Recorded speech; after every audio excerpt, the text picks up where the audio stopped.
It's the Bennington Show. I'm Ron Bennington. There's Gail Bennington. Yo. And I'm Ron Bennington. Now, we'll get this thing started. Started off a little Nirvana today. Joe, who picked it? Ron Bennington. Vito. Gail Bennington. I smell Gail Bennington. Oh. Ew. No, I think that she picked that song. That's Yeah, but why would you uncomfortable. say I smell her? That's really weird. First of all, you're wrong. And second of all, we're going to HR. Please don't. Dude, why do I got to come in and read the on-demand complaints on Twitter? What happens in your world? I don't know. I guess it's Vito and Joe not checking the work that gets done in the back. Not checking the work that gets done in the back. That sounds like we've got a real... Joe, what happened? Because apparently Chris doesn't know. He's going around attempting to smell his coworkers. I figured out the issue. We're resubmitting on demand right now. But what happened was the wrong file was loaded into the on demand. Dan did that? Dan did that. Oh my God, I never expected Dan to make a mistake. No.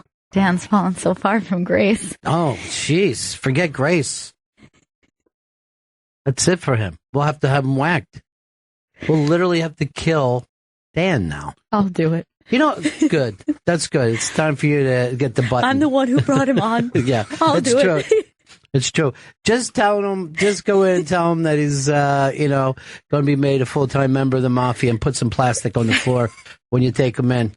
And then he just looks around. Oh, shit. Oh, shit.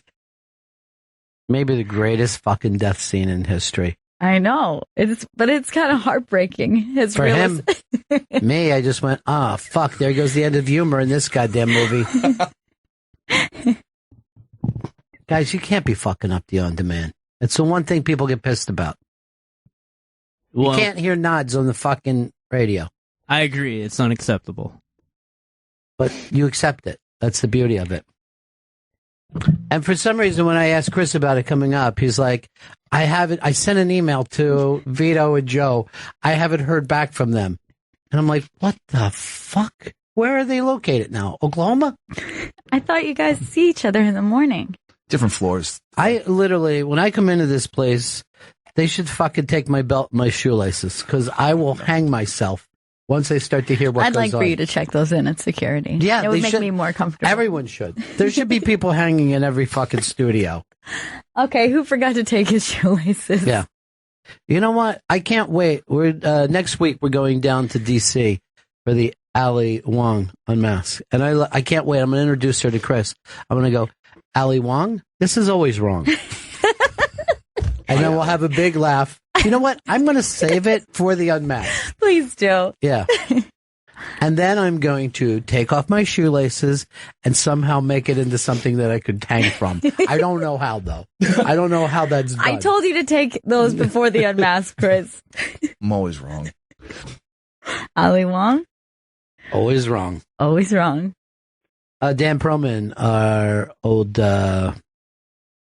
intern, then producer, and now literally cartoon magnet, is stopping in. I'm reading about him in the Hollywood Reporter. I'm reading about him in Variety. It's crazy. Dan. Let me just point this out again. Dan. Yeah, DP. Yeah. Dan, the Where's My Water? Dan is now a giant fucking cartoon king. It's Hanna-Barbera and Dan. That's where we are right now. How's our new intern working out? She's great. You crazy about her? Yeah. You know the whole HR thing, though, right? Yeah, I do. Yeah, There's got to be a safe zone Yeah. around her. She's got to feel safe in there. I remember. Good.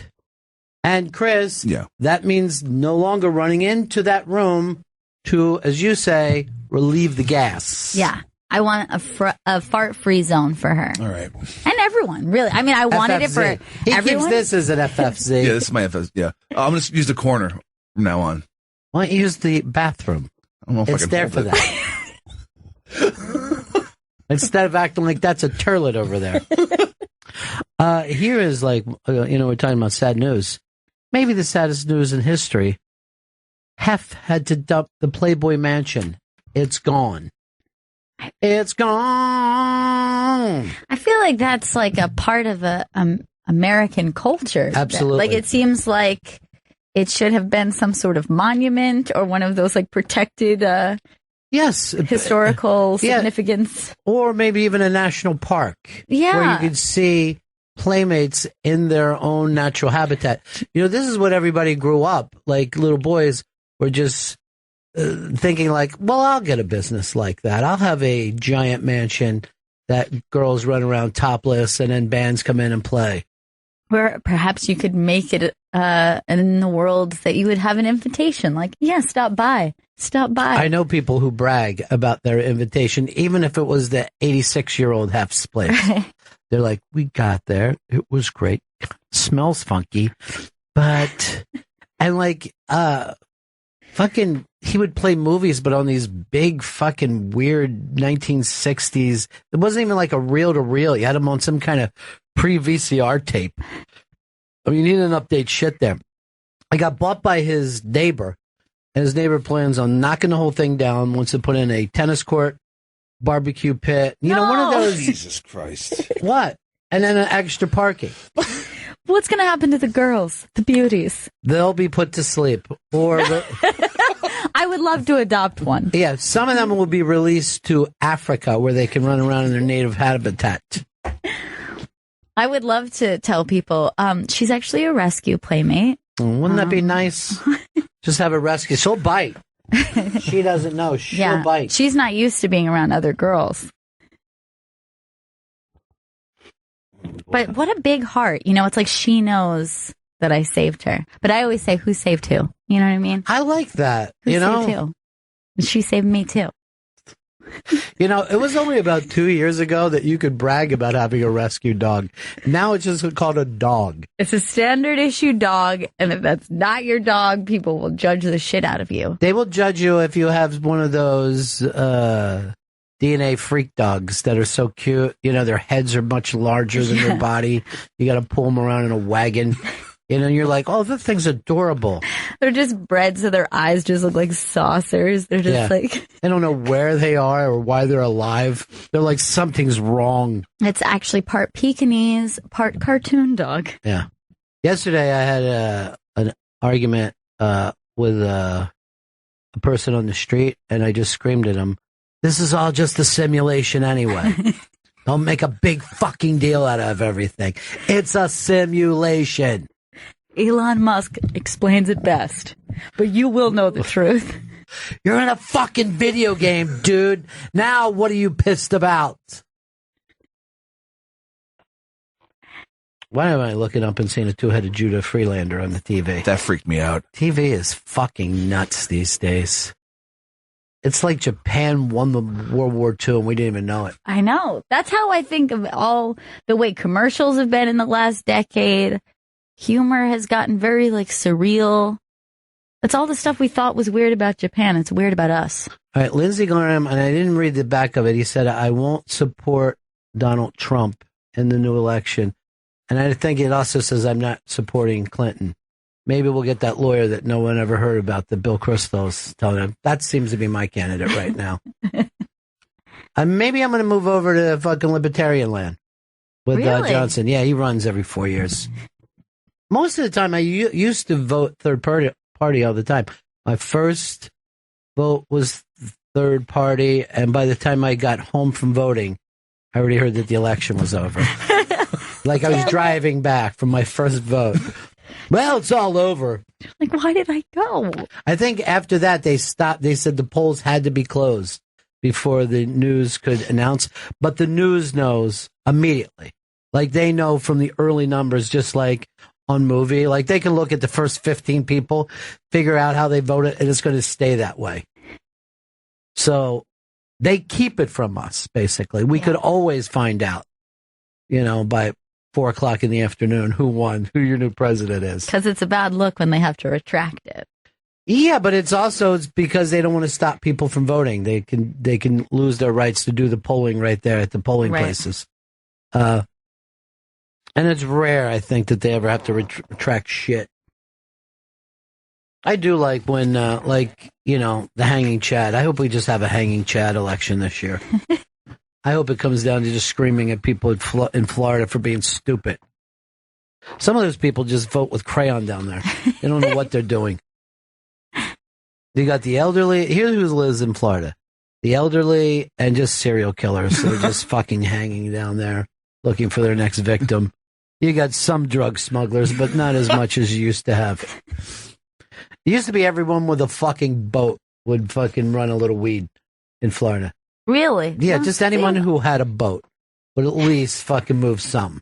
Right. Like, I got a boat. Yeah. I got a boat. The beat's working, you know? Makes sense. What am I going to get? 20 years if they catch me? It's not a big deal. I mean, look, I need a little extra money in my pocket. You know what I mean? It's just a little pocket money. Going ching-a-lang-a-lang.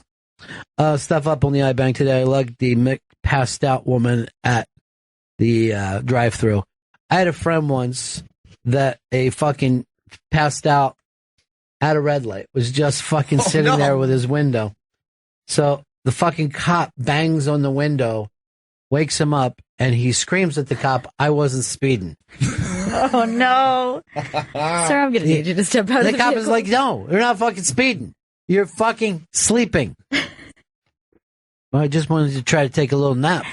Yeah, this woman is out cold to the point that I would say it seemed like a health concern. Because she's being shaked, everyone's yelling at her. Like, How did she even throw it in the park, or she's just sitting there with her big goddamn hoof on the That's brake? what they're trying to figure out. They were very nervous about it because someone starts going, "Wait, is this in park?" And he's trying to get in, like, climb around her to put it into park. Hey, look, and being that fucked up, she still thought, you know what, burger and some fries would probably do the trick for me right now. This will wake me up. Yeah. I'm going to get a Coke with it. You know what I mean? That's extra caffeine. There's as much caffeine in a Coke as there is coffee. He moves her head. He picks up her head, and she's still completely out. Look, I'm not going to make any excuses here. My client was fucked up. All right? Fucked up. But still managed like a hero to get herself to the McDonald's, pay, and then because McDonald's was so slow, she ended up passing out. Your Honor, I implore you. I mean, it's bad enough waking up somebody that you know. When you have to wake up a stranger, it's fucking terrible. Have you ever fallen asleep on the train and like bumped into the person next to you? That's embarrassing. Oh, yeah. I did it once, and I was so embarrassed. It was coming back from a double Bennington day. Oh, was that right? Middle of the day? I was in the middle of the day, and then the just felt my head just like knock this girl's shoulder, and she's like, "Oh my God, are you all right?" And I was like, "I just fell asleep on you." You don't understand. I just did 6 hours of radio. It's very early. Only about 2 hours of sleep. So You're like, do the math. It just doesn't make sense. You're lucky you didn't do one of those Joe List just ride the rails while you're passed out. Those stories he has are horrific. And nothing about him seems like a mad drunk. I know. But when he tells his stories, they go deep. I know. There's nothing worse than those stories that people like pass out on the train and they they end up in like Coney Island, or they've like bounced back. Like they've come back and forth. Multiple times for like 6 hours on the subway. Happened so many times. That's when that guy woke up to that guy masturbating in front of me. Dude, you didn't wake up. You took your money and you fucking acted like you were asleep. I had a friend who woke up in Coney Island after having slept on the train, and his wallet was gone. But the thing was, his pockets were cut. Yeah. So they had just like sliced the pockets so they didn't try to like shove their hand deep into his pockets. And he's like, "Thank God I did not wake up mid like knife next to my thigh, cutting my wallet out of my pants." Where did he keep it? In his front pocket? I guess it was in his front pocket. Because he thought he was being a smart New Yorker. Yeah. But here's the thing. Even cutting that with a knife would be hard. They must just have sleeping scissors that they carry around with them. Oh, these are extra sharp. Because taking a knife and cutting a pocket is not an easy thing to pull off. I mean, this is probably not the first time they've cut a wallet out of a man's pants. I'll say this dude probably leaves in the morning and goes, "Oh shit," has to run back and say to his wife, "I forgot my my wallet stealing scissors. Where are they?" Good. I'm such an idiot these days. Oh, and it's winter. This is train sleeping season. Because you can barely stay awake in the winter at all. You know, when you're on a train or anything, any kind of mass transit, you're just... I know. Like I'm finally warm in this little womb. Yeah. This moving womb. When's the last time I felt like a person? And then you even sleep in your same bed the same way. You're just popping your head up and down. Where I need a nice McDonald's nap. Seriously, if I could sleep like that woman, I'd be the happiest bastard in the world. Yeah, I don't think I've ever slept that soundly in my own bed. Never slept that good. That's an old-fashioned lewd nap. Lewds were always the funniest drugs because you fought off sleeping so you could stay high. Like, it would feel so good to go to sleep right now, but I fucking would miss my lewd high. But I paid for this. I want to stagger around, mumble thick-tongued at people. Being on lewds is literally like feeling like Chris Stanley on any given day. A little later on in the show, we're going to go over Laurie and Larry's summer reading list. Yes. Because, Chris, I assigned a book to you yesterday. Yeah, it's a sci-fi book. I can't wait for it to come in. Who wrote it? Who sent it to you? Because I'm not a big sci-fi reader. Chris Stanley, yeah, he loves as you sci-fi. know, not only sci-fi, but also fantasy. Oh, it's written by Eric Farlow. The book is Asteroid Clinger. I'll tell you this. I know you're not supposed to judge a book by its cover, but I am. That's fucking great. It looks really cool. It looks cool. And the name Asteroid Clinger is pretty dope. Who's the asteroid clinger? Like, we're talking about a person? We're talking about an alien? What's it clinging to? Or is the asteroid the clinger? Oh, God. Or are we clinging to an asteroid? Oh, shit. See, I'm going to just guess this and review the book without reading it. Some alien life form has clung onto an asteroid. Right. And see, this has always been my theory about the way the universe, about life, right? You got these asteroids, and they're flying around, and they got this little fucking germs or whatever, these little molecules, these little whatever the fuck they are, because it came from some living planet. And that they just fly around, and they hit all the planets, and until they find the right egg, if you will, a planet like Earth, boom, then it's inseminated, and it starts to grow life. Now, if you think of it that way, and people are like, well, look at all the asteroids. Would you ever see how much fucking sperm gets fucking thrown out? And you would say useless, but it fits the math. It works. Or like seeds and pollination, like how much of that goes out in order to, just have a couple successes in a lifetime. Right. This is going to be my new quote. God is in the seed. That's all I'm going to say, no matter what the seed is.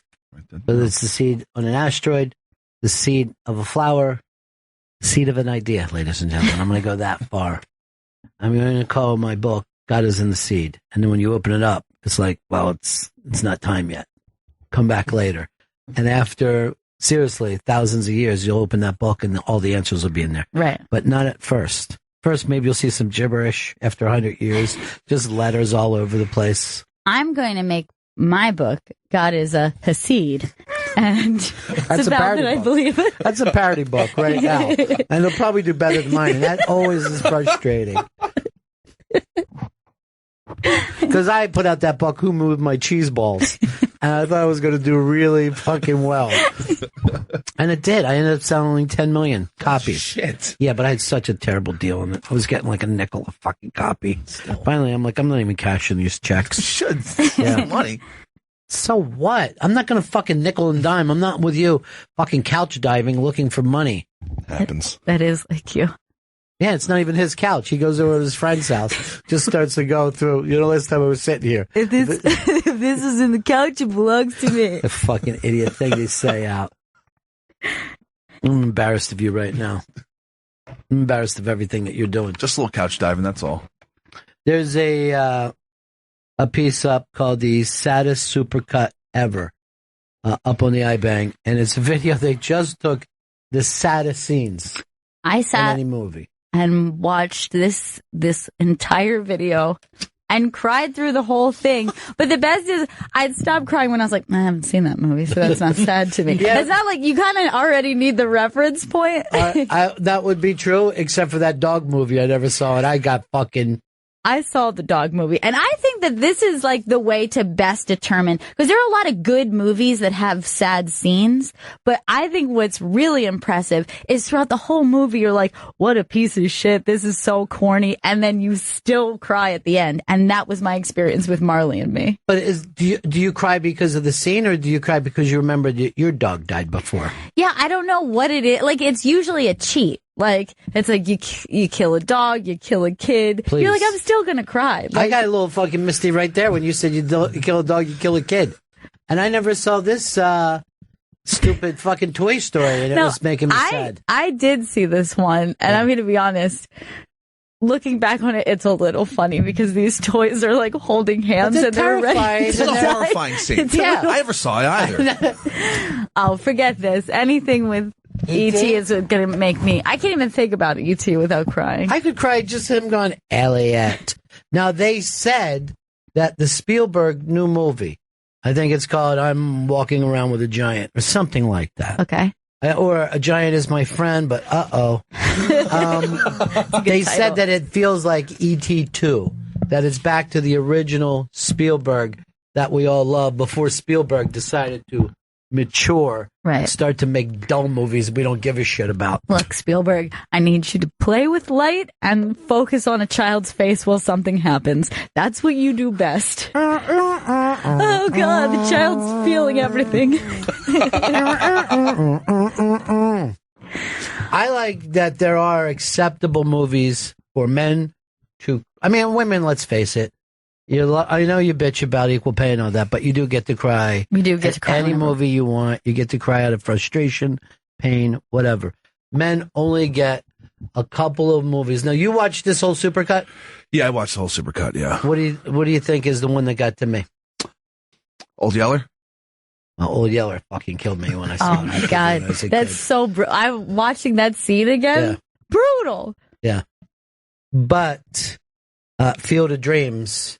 which, shit. by the way, is the only movie I ever got to take my dad to. I forced him to go to that movie because I know that he likes baseball movies. But then I had to sit with him, right? Now, here's the deal. I felt so fucking misty that day. If I known that he was going to keep on living like this, I would have saved it for a couple decades. You know, because at the time, I'm like, my dad's getting old. How long ago did Field of Dreams come out? He's still rocking. I had to yell the other day because he was up on top of the house doing something to the fucking... What? Yes, he climbs up on the roof. It's... He should not be on the roof. All right, cryable movies for men, because we'll do cryable movies for men and cryable movies for women too, because right. Gail, in your case, you were free to cry at anything. I feel free to cry at anything. I might cry right now talking about it. There was one that was reminding me that I haven't thought about in a long time.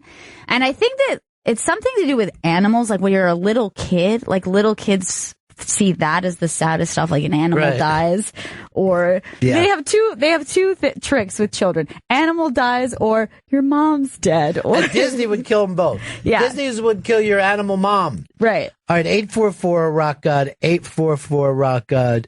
Acceptable movies to cry at. The supercut is up on the iBang. 844 Rock God. Let's look over at Joe right now. Try to even guess, because Joe is cold as ice. Yeah. And it isn't because he's stoic. It's because where the awful place that he was raised, Minneapolis, people just don't tear up there. They let it go. So what would you say Joe cried at? I say he cried at the movie Up. It's good. Gail? I was going to say one that made me cry. Maybe you saw it as a kid. Never Ending Story. When Artex goes into the pit of the swamp of sadness. I cried like a baby rewatching it on here. I'm going to give you one for him, and I think it's surprising because it's not that teary, but I bet he let go at Armageddon.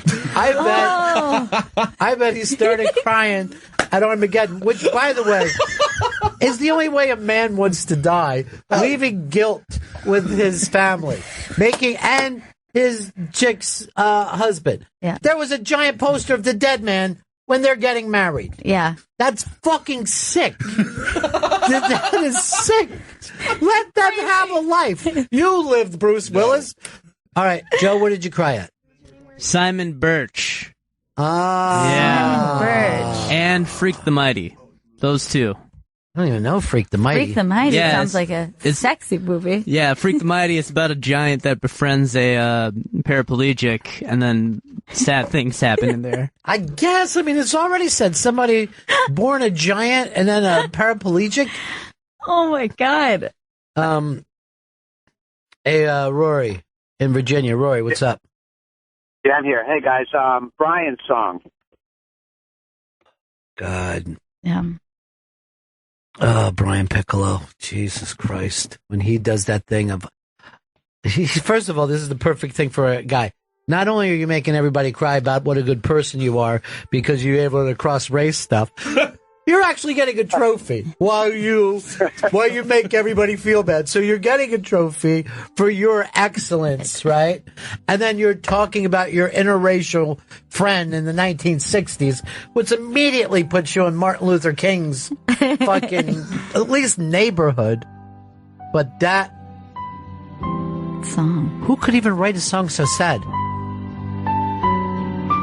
I feel like running in slow motion with my friend of another race. And now there's like little flashbacks of them fucking chucking water at each other and pulling each other's shorts down and whatever homoerotic football things take place. Really weird, but I'm going to name my daughter after you. We're going to call her Spade Piccolo. And then he starts running. So he wins the fucking 40-yard dash. You're like, nothing could be more perfect than the friendship that these two have. I even read the book about him. I think that his wife wrote, and she had a special needs sister. So when Brian Piccolo gave her a diamond ring to be engaged, he had another little diamond ring for the special needs sister. Oh, Jesus Christ. This is how great of a dude he was. I mean, there was nothing. I mean, first of all, the only problem he had was speed. He just couldn't run fast enough. Here's Matt. Matt, go ahead. Hey, Ronnie, I've been listening to you since the WNEW days, man. Way to go back, dude.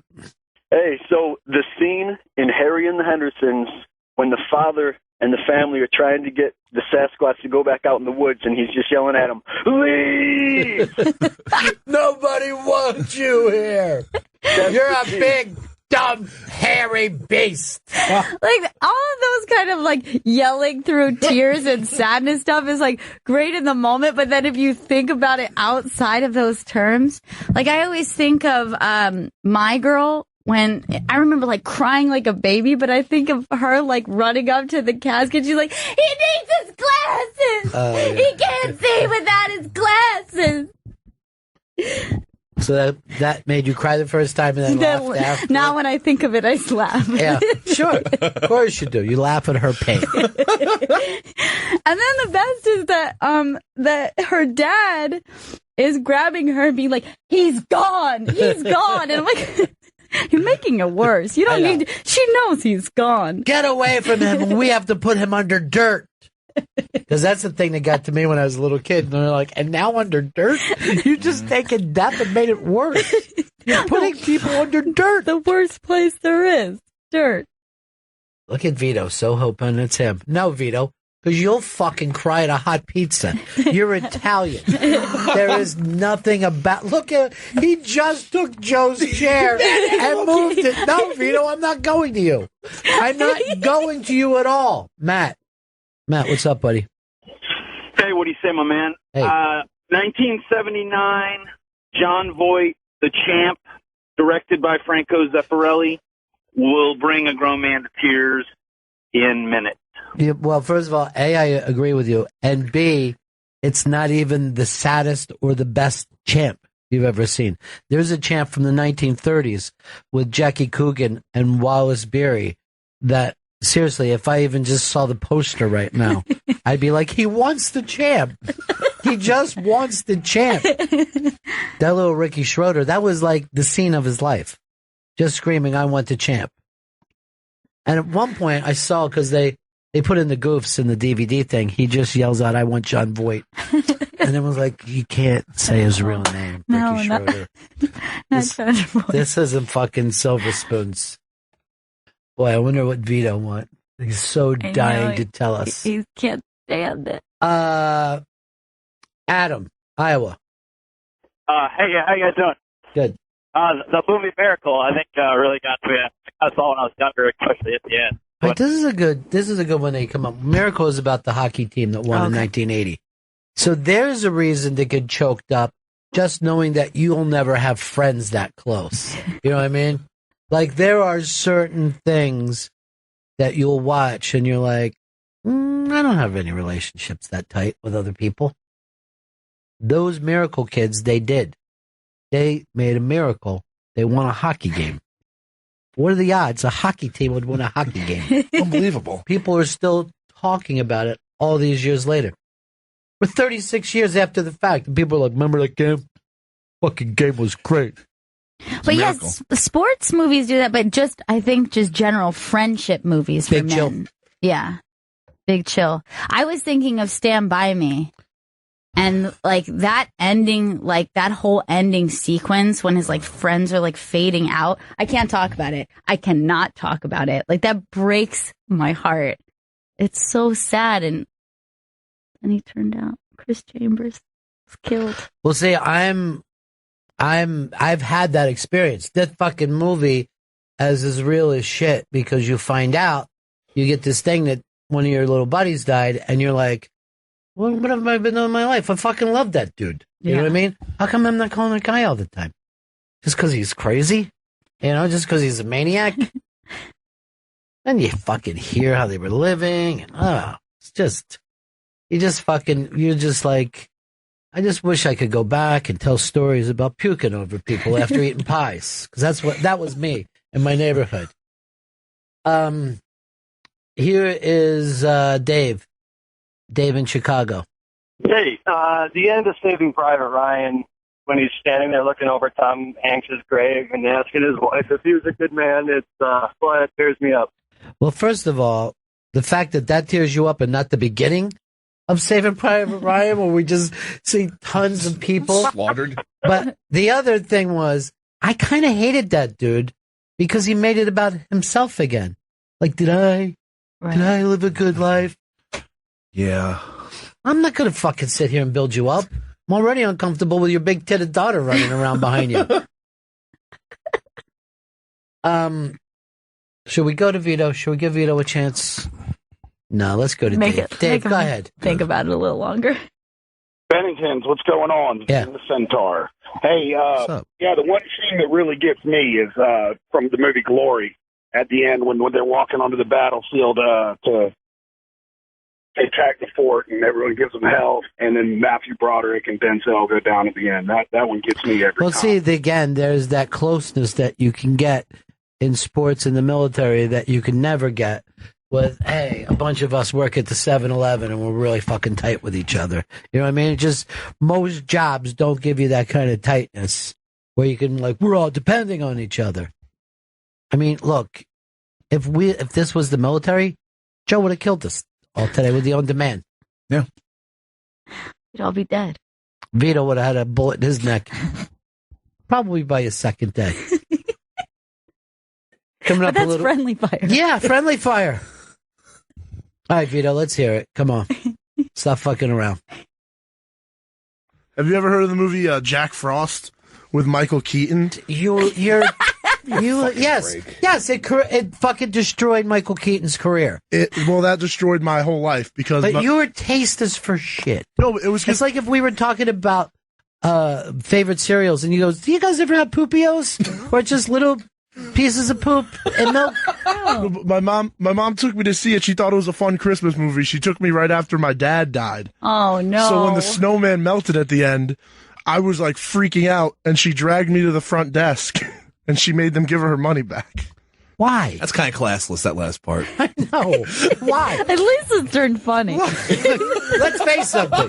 If I'm running that theater, I go, ma'am, all you proved is that the movie worked. But I have a feeling your mom tried to get her money back no matter what service was provided to her.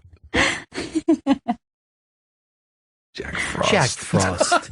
This is why I can't go to him for adult conversation. I know. It's true. But here's my buddy Arch. Arch in Long Island. The final scene of Rocky 2. Rocky 2? You know what made me cry is when I heard they were making a Rocky 2. But Rocky 1 makes me cry. Rocky just attempts to make people cry the whole time. That's all. That's all Rocky's fucking sole thing is. How can I get people to bawl at a stupid man? All right, good to talk to you, Arch. Yep. Peace, buddy. Here is, let's go to John. John, what's up? What's up, Ronnie? What's happening? You're on the air, buddy.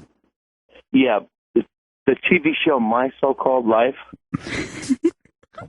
I love it, though. Is that? I love it. Who started that? The chick from Homeland. The chick from Homeland. Claire Danes, her name is. And Jared Leto. Is that Leto or Leto? I say Leto, and I'm sticking with it. I think it's Leto. I think Leto is a better name than Leto. Right. Leto. Oh, fucking snowman melted. The snowman melted. But it is not a good idea for post having your father pass away, though. No, there's no fuck. If anything, they should have just kept him just wrapped in plastic for a couple years. And maybe if you were a good boy, your dad never would have melted, Vito. Did you ever think of that? Maybe he died from shame for how bad you were. The snowman melted. Hey, here's a good reason to get the money back. You keep that crying going. Let's go up and talk to the man. Look, I'm not paying for this movie. Look at this boy crying. No, can we leave with some Twizzlers too? You know, for the effort. Italians, the Jews have a bad reputation for it. Italians will always try to get something extra. They want a deal. Why? Why can't they just go in, watch the movie? When your kid starts crying and pissing himself, you take him home. Realize you're a bad parent. That's all. And don't try to take it down in the theater. They're a business.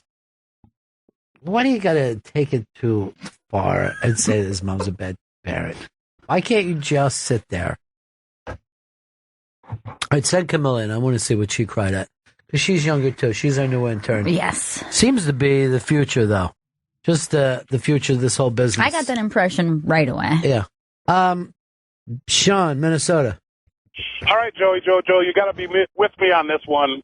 Untamed Heart, filmed in St. Paul, death scene after a North Stars game. How come you didn't pick a local one like that? I've never even heard of Untamed Heart before. Is the guy with the monkey heart, right?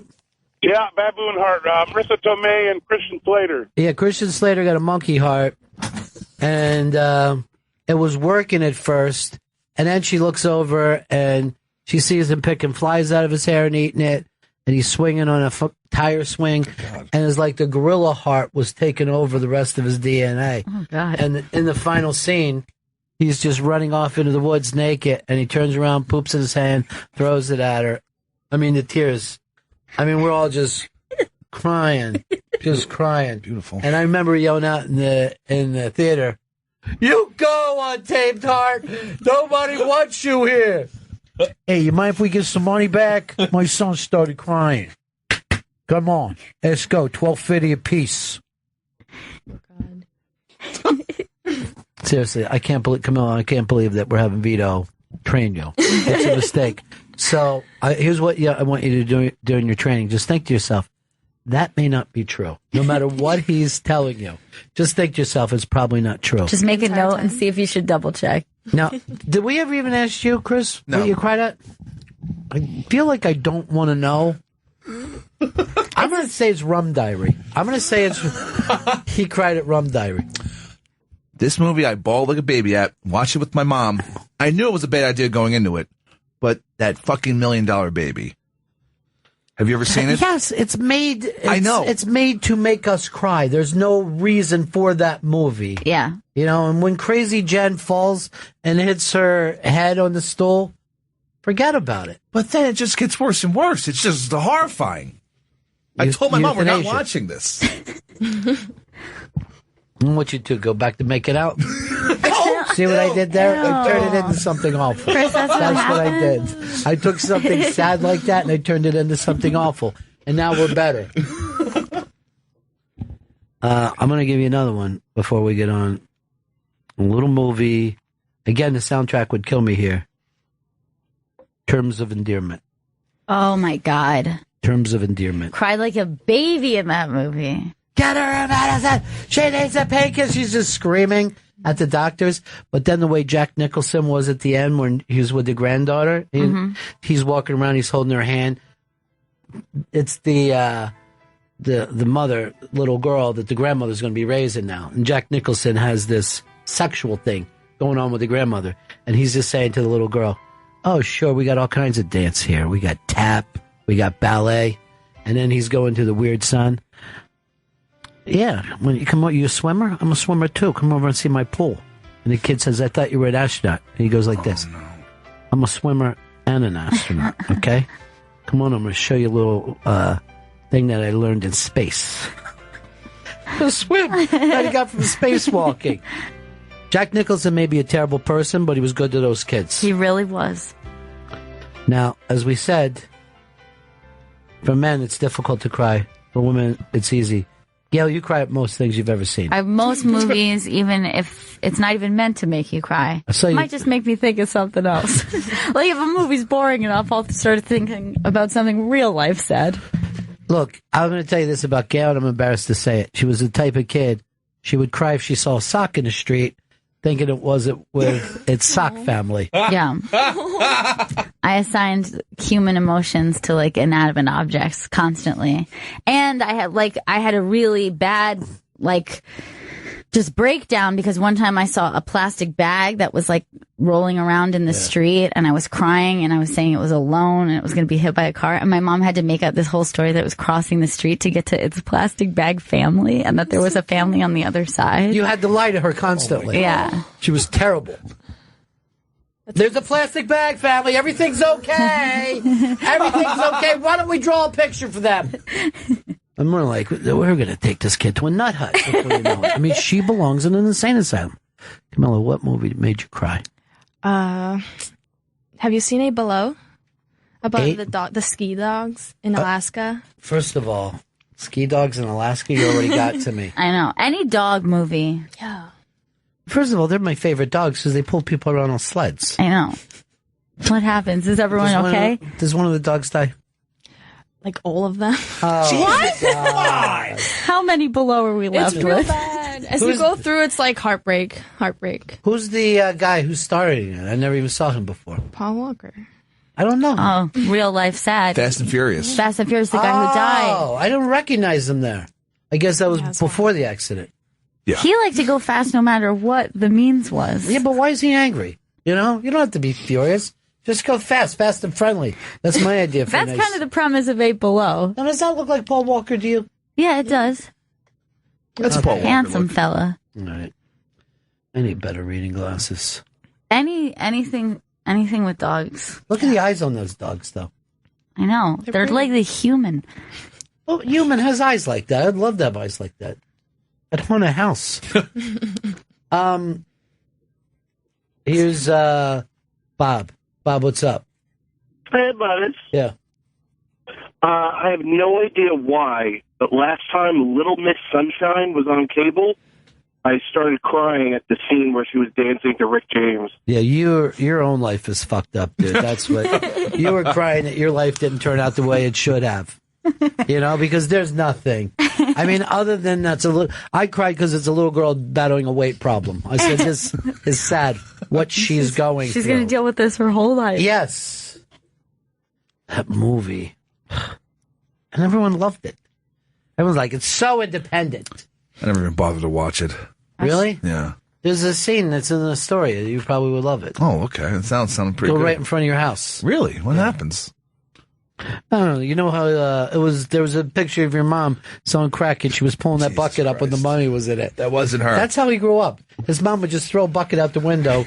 You'd put the cash in, she'd pull it up, and she'd lower crack down. It's less embarrassing than Vito. Hey, yo, my son is crying. Why don't you give us some money back? You know what I'm saying? Now, I have another sad one that is not a sports movie that I bet men cry to. All right. The Outsiders. Yeah, well, because let's face it, a gang is like being in a sport. Right. But let's do it for Johnny. That's the part that keeps you from crying, the sudden burst of overacting in the middle of a film. But what about when Johnny's there and he's explaining the poem? He's like, nature's gold is green. I get it, pony boy. Yeah. He's all weak in his little voice. And then when he says, stay gold. Stay gold, pony boy. And then that great song. One breath away and there you will be. I'm going to make it even sadder. The guy singing is blind. Oh, God. Blind as shit. No. Yeah. So everything's bad. No, don't worry. He's a good piano player. But he can't see anything. Well, you know what he can say? What's that? Love. He sees it with his heart. Hey, I didn't know that. Hey, I want to get some money back. I didn't know Pony Boy was going to die. Halfway through the movie, she's like this. Hey, Vito, here's a meatball I made from home, all right? Save a little money. Here's a meatball. I want popcorn, though. Shh. Shut up. We're going to get our money back. I'll just say. She's up there. She's got fucking sauce all over her blouse. My son and I ain't paying for this. You're crazy. We'll burn this place down. Ma'am, did you bring those meatballs in? Put this poster up under your shirt, Vito. We got every angle played. Vito, give us another thing that made you cry. Come on back in here. Give us another movie that made you cry. The movie Radio made me cry with Cuba Gooding Jr.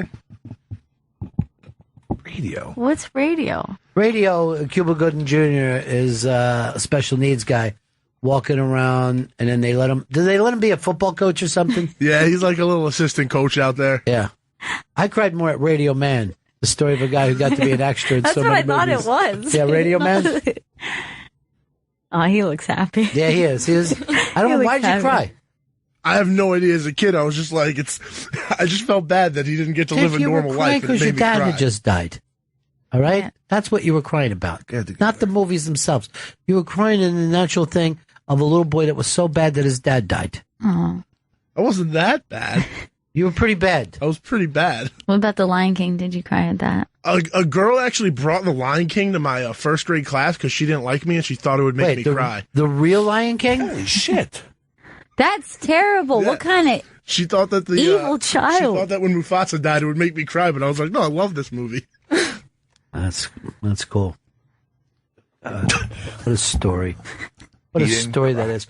Who in school would bring in a time bomb to try to make another child cry? This is made up. No, she told me about it. She told me about it. He's the Lion King. She told me about it a few years later. She said, I didn't like you so much that I brought it in to make you cry. And then your mom was over her house. You know what? Anybody ever tries to bring a crime movie to my Vito, you know what I'm saying? You better do the right thing right now. I like a good cry movie. You do like to cry? Yeah, I like a good cry movie. Yeah, it's good for you. But when they announce it, like this Paralyzed movie, right? When they said, you're going to start crying, you're like, no, I'm not going to go see you. Now it just feels like a test. Like, I feel like I won't. I'll just watch to it. Well, there used to be a thing like in the 1950s, they would make a horror movie, and then they would try to hand out barf bags saying, like, please, if you're going to throw up in this. No one was going to throw up, but he handed out the barf bags, and people were like, I got to go see this movie. Shit. I guarantee you I won't throw up. I didn't even use the barf bag. Hey, let's fill up the barf bag with some meatballs and bring it in, put a little pasta in there, maybe then we get our money back. Huh, Vito? It's leaking through. Yeah, perfect, right? Nice and moist. Nice and moist. Hey, Glenn, what's up, buddy? Yeah, buddies. Ronnie, in the name of the Father, Daniel Day-Lewis, when his father dies in the prison cell, just openly weeping. Giuseppe is dead, man. And that was a great movie with a great tear. Maybe just where I was in my life, but I watched it since then. Didn't cry so much, but well, that's the thing. Daniel Day-Lewis. By the way, did you hear that he's in talks to do another movie with Paul Thomas Anderson? Yes, I did hear that. Fashion movie from the 1950s. I'm very interested. I'd be interested no matter what it is. Yeah. Those two together. Forget about it. And Vito's mom still's going to try to get her money back. Love of God. We know what it's going to be about. We didn't know. Look at my son right now. He's balling. Lady, you ever see a trailer? John, what's up, buddy? Yeah. And he's gone. Here's Ben in Alabama. Ronnie. Yeah. I haven't had a chance to call in real quick since Gail started. She's kicking ass, man. I love her. Yeah, she is kicking ass. She's great. Thanks so much. October Sky, okay? Real stupid movie. You got Brokeback firing off rockets on top of a hill in West Virginia. Until his dad comes at the end and watches him do it, who he doesn't get along with. And I broke down like a baby. Yeah, anybody whose dad comes around and said, hey, you did a good job, that gets the men quickly. Because that's the only thing you ever want. Right. It's like, that's the whole thing about Rudy. His dumb dad shows up, and for no apparent reason, the guy's from Chicago. It goes like this. This is the finest sight my eyes have ever seen. I'm like, is it Chicago or Ireland? Just because you're at the Fighting Irish, you suddenly get Irish? That's what my dad would do. He'd put on the accent of any place he'd fucking talk to. They're in Indiana. I know. That accent doesn't go in Indiana. Your dad spoke a lot of different languages. Why aren't you proud of him? It was just putting on accents to try to appeal to Hispanic people. So he could do a lot of dialects. A lot of people think that's a skill. How did he talk to black people? What's up, young blood? How's it going, brother? Like, he would fucking start talking jive to black dudes. It was fucking crazy. Or if he was talking to a Spanish person. By the way, you notice that black people don't talk like that anymore. No. And yet, it still shows up in movies. Yeah. Give me some skin, baby. Some skin, Flynn. I don't know what was happening in the 70s. Cool. The people, yeah. It was pretty cool. It was real fucking cool. Say, babies. What was that St. Elmo's Fire, where the black hooker comes out and says, hey, baby, you know you want some of this. What's wrong with you? And you're like, 1986, I don't think this is happening anymore. You need to research your role. Hey, we want to get our money back, because black people don't talk like that. You know what I'm saying? That's your nitpick. Here's the thing. She does have a point. Here's the thing. Good stuff. We want everything back. Everything. Go ahead. Keep it coming. Maybe not. Maybe you start to, lose some of these things like that. Things get knocked over pretty easy. Please. A lot of things get broke quick, right? Ma'am, please. Keep an eye on your car fuel. So nobody goes breaking off your antennas. Here's Jack in Delco. What's up, buddy? Ronnie, I got to agree with you. There's one movie that gets my allergies acting up every time, and it's the end of Field of Dreams. He asks his old man to have a catch. Gets me every time. First of all, thanks for doing the, internet thing that you're supposed to write in the comment section, when, like, my allergies must be acting up. Someone's cutting onions. I got some dust in my eye. Some onion cutting ninjas have showed up. Oh, God. By the way, Jack, did you see the new Delco beer? Yeah, man, it's actually pretty good, too. They're starting to can it this weekend, I think. Yeah, Johnny Gogo sent it to me. He was all happy. I forwarded it over for Gail's guy. You know what? My whole life growing up, I had to say, well, I'm from Philly or outside Philly. But now Delco, it's its own thing. It's become its own thing. Am I wrong that it's the 51st state? I would happily sanction that. Sure. So if there's a vote. Yeah. I'm happy to make Delco its own state. Hello, California. Hey, yeah, bud. My movie is always Dumbo. All those Disney movies. Dumbo is so heartbreaking. That moment when she's like locked up and her trunk comes out and she cradles Dumbo in her trunk. What the fuck? Like, why would you do that to a child? To make them involved in the movie, to make them understand. Your mom could end up in prison with her long nose. trying to hug you, you know? I mean, that's crazy the way they do that. I mean, Bambi's sick. What happens in Bambi is horrifying. Let's be honest about this. Dumbo may be the cutest little cartoon character ever. Oh, he's so cute. I mean, that thing is great. And what's he get?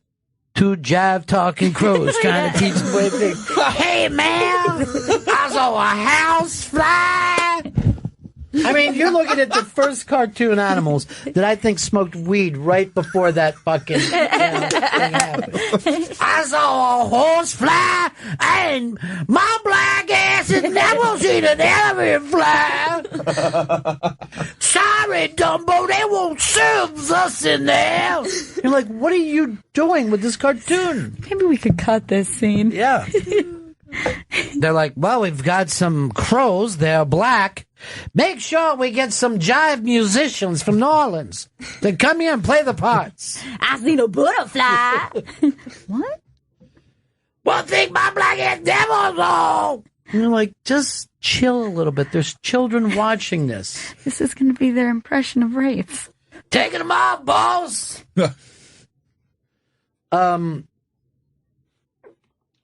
Here's Jay Bakersfield. Yeah, man, when the Japs and the Pittsburgh boys got together and, finished all those cars in the movie Gung Ho, really brought me to tears. I realize there's something about that movie that the saddest thing about it is all of it. All those people are out of work, no matter how many. What? Never seen Gung Ho. I don't think I've seen Gung Ho. It's a Michael Keaton movie, and there's the Japanese company is taking over, and he has to get his regular union of white and black guys together with the Japanese guys who do everything differently. Yeah. And at the end, maybe, you know what? Maybe we can learn from each other. Right. That's what we realized. Michael Keaton just spent a lot of time taking movies that Tom Hanks turned down. But, what are you going to do? Matt in Boston. Hello, guys. Hey. The saddest movie ever, especially the ending, is The Boy in the Striped Pajamas. And if you have kids, it'll really kick your butt. Yeah, I mean, again, it's set up to be just crushing. If it's a kid gets hurt or something bad happens to the kid, it's like not even fair. And you throw Nazis into the mix? Forget about it. Steve, Alabama. Hey, there's a River Phoenix movie called Running on Empty. Yeah, it's a good movie. Yep. Yeah, the final scene is, get you. They start playing Fire and Rain. Yeah, why weren't they playing Running on Empty, though? That's what I didn't get. Then call your movie Fire and Rain if you're going to end with it. I mean, Jackson Brown probably sat there going, all right, so they're not playing my song, just stealing the title. Weird. See, just like Stand By Me, I think anything with River Phoenix, I cry just because I'm just sad. Is it because of what happened with him? Yeah, I think that's why I think Stand By Me now, even watching it today, is worse than watching it then. Yeah. It's like. I was thinking yesterday of the number of hit movies now Joaquin Phoenix has had. I mean, if you start to think about it, he's put together a pretty decent playlist for, I know. Who was the lesser brother at the time. I wonder if River would have gotten all those movies. I think he would have done very well for himself. River Phoenix was like my first crush. My first I want to kiss that boy. Imagine for you falling for a drug addict who kind of a fuck up. Not long before he died, we were at this thing, and River Phoenix came by and kissed Fez right on the mouth. What? Yeah, it was down at this concert. They used to have it near the Hotel Detroit. There was this thing in the background, and River Phoenix was there. He looked fucking gray as shit. Forget what it was. Maybe it was P-Funk. And, we were introduced to him, and then he just leans over and gives Fez a kiss. Not a deep kiss. Yeah. Just a friendly kiss. Wow. I guess he saw it, early on. It's amazing. Must have saw something. It's weird, right? It's really. I try to tell you life has been weird, and you're like, no, it hasn't, Ron. It's normal, Ron. Why do you always say that it's normal when... There's some weird shit that happened. Mike in Jersey. Yeah, the Lovely Bones.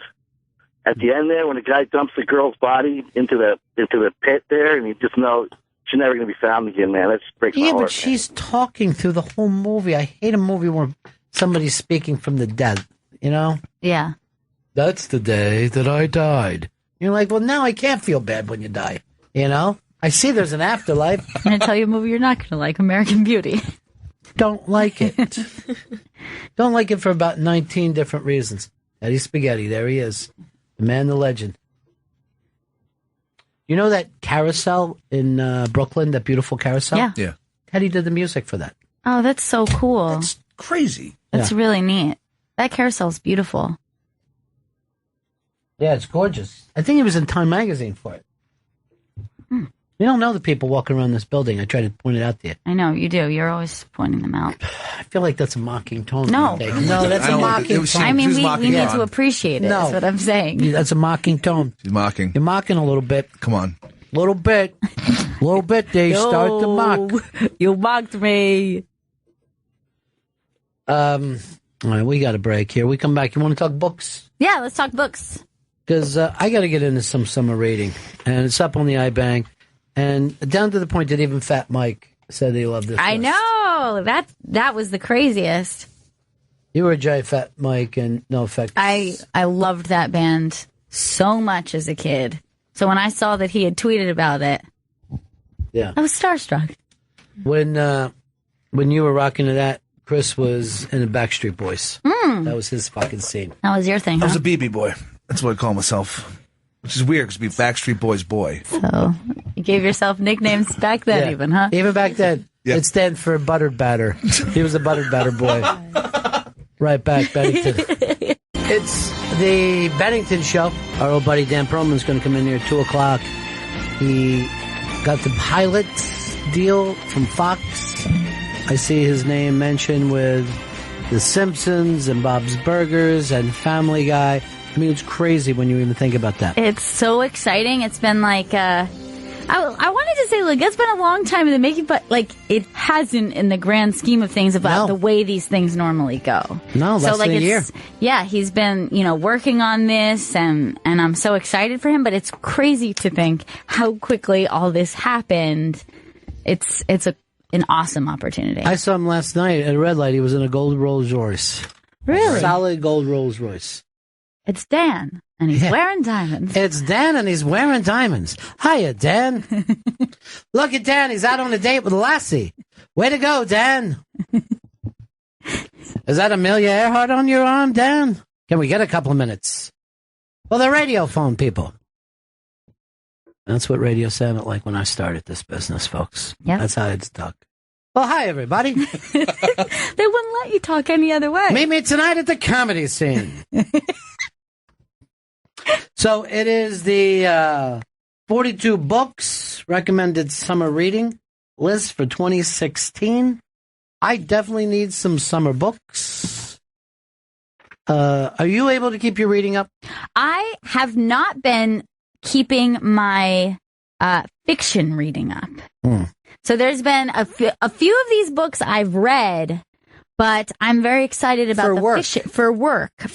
We read a lot of nonfiction for work. Yes, and there's so many on this list that are comedians, and their books that are out this summer that are just fantastic. I'm Just a Person by Tig Notaro. I have not read, but it tops their list. I'm just a little person. One person in a sea. I'm sure that's where she got the title. I'm a big Tig fan, so I'm definitely going to check that out this summer. June 14th, it's available. So yeah. What's today's date? June 7th. June 7th, so a week from today. A week from today, I will be there. Dave Hill Doesn't Live Here Anymore by Dave Hill. We read, and it's so fantastic. And then since they created this list, Dave Hill said that he is going to go out to the Barnes & Noble in Yonkers on July 28th and do like a little signing there with Larry.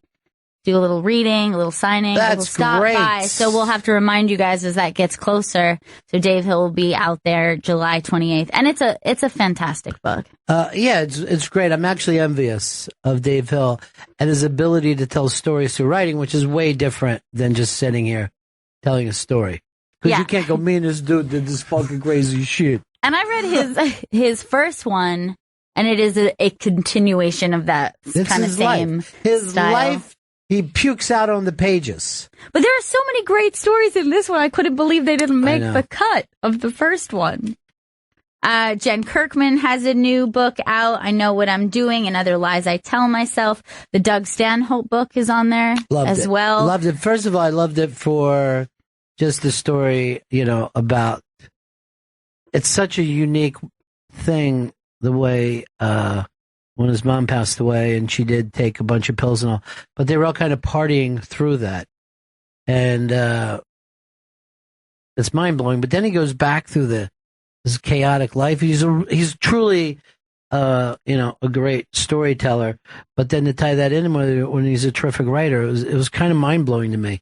I'm always impressed when someone can pull that off and have it make sense.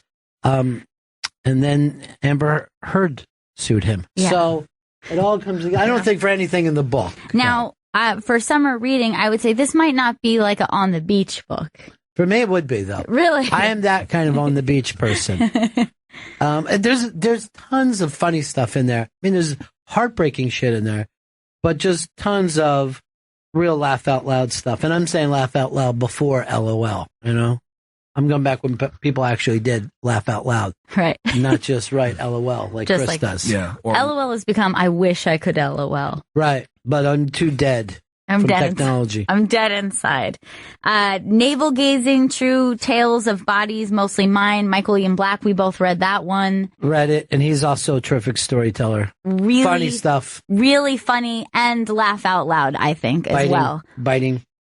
Andrew Dice Clay's new book is on here, The Filthy Truth. I can't believe how many of these books I read. I all know. For Unmasked and the show. I know. Once we get out of comedy, though, I start to lose it. Because also, You're Better Than Me, a memoir, which is Bonnie McFarlane's book, is on here, which everyone should check Maybe out. my favorite.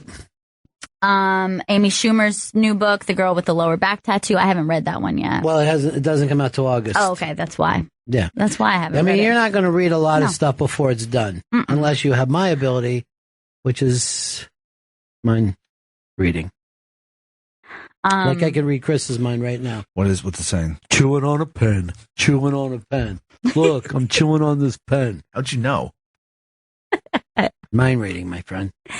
Now, do you guys have any of the fiction books that are on topping your list? Because on this list is Zero K, the new Don DeLillo book, or DeLillo book, I mean.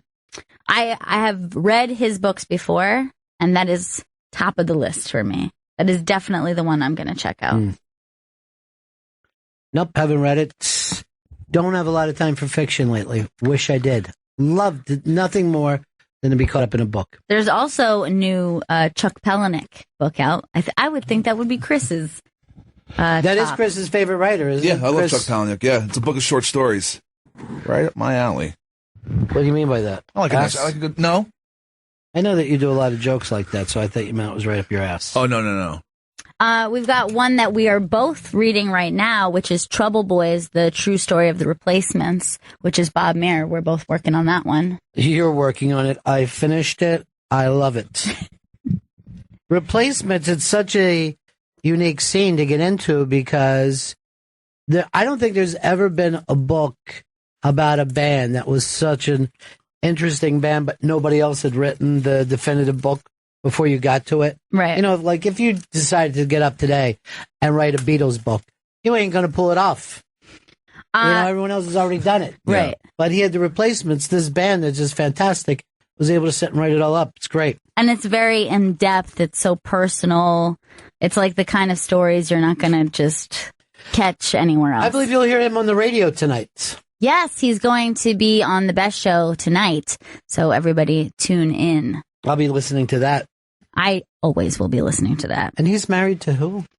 He's married to Coco, who is in the band The Ets, which is a phenomenal band. It's such a good band. That's a life that I want to steal. I'm a writer, and I'm married to a rock